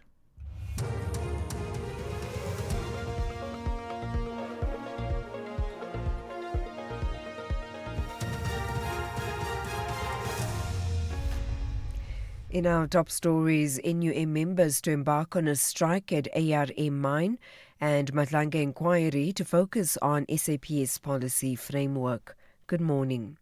Hundreds of National Union of Mine Workers members will today go on strike at the African Rainbow Minerals and Thulasizwe mine in Tabazimbi, Limpopo.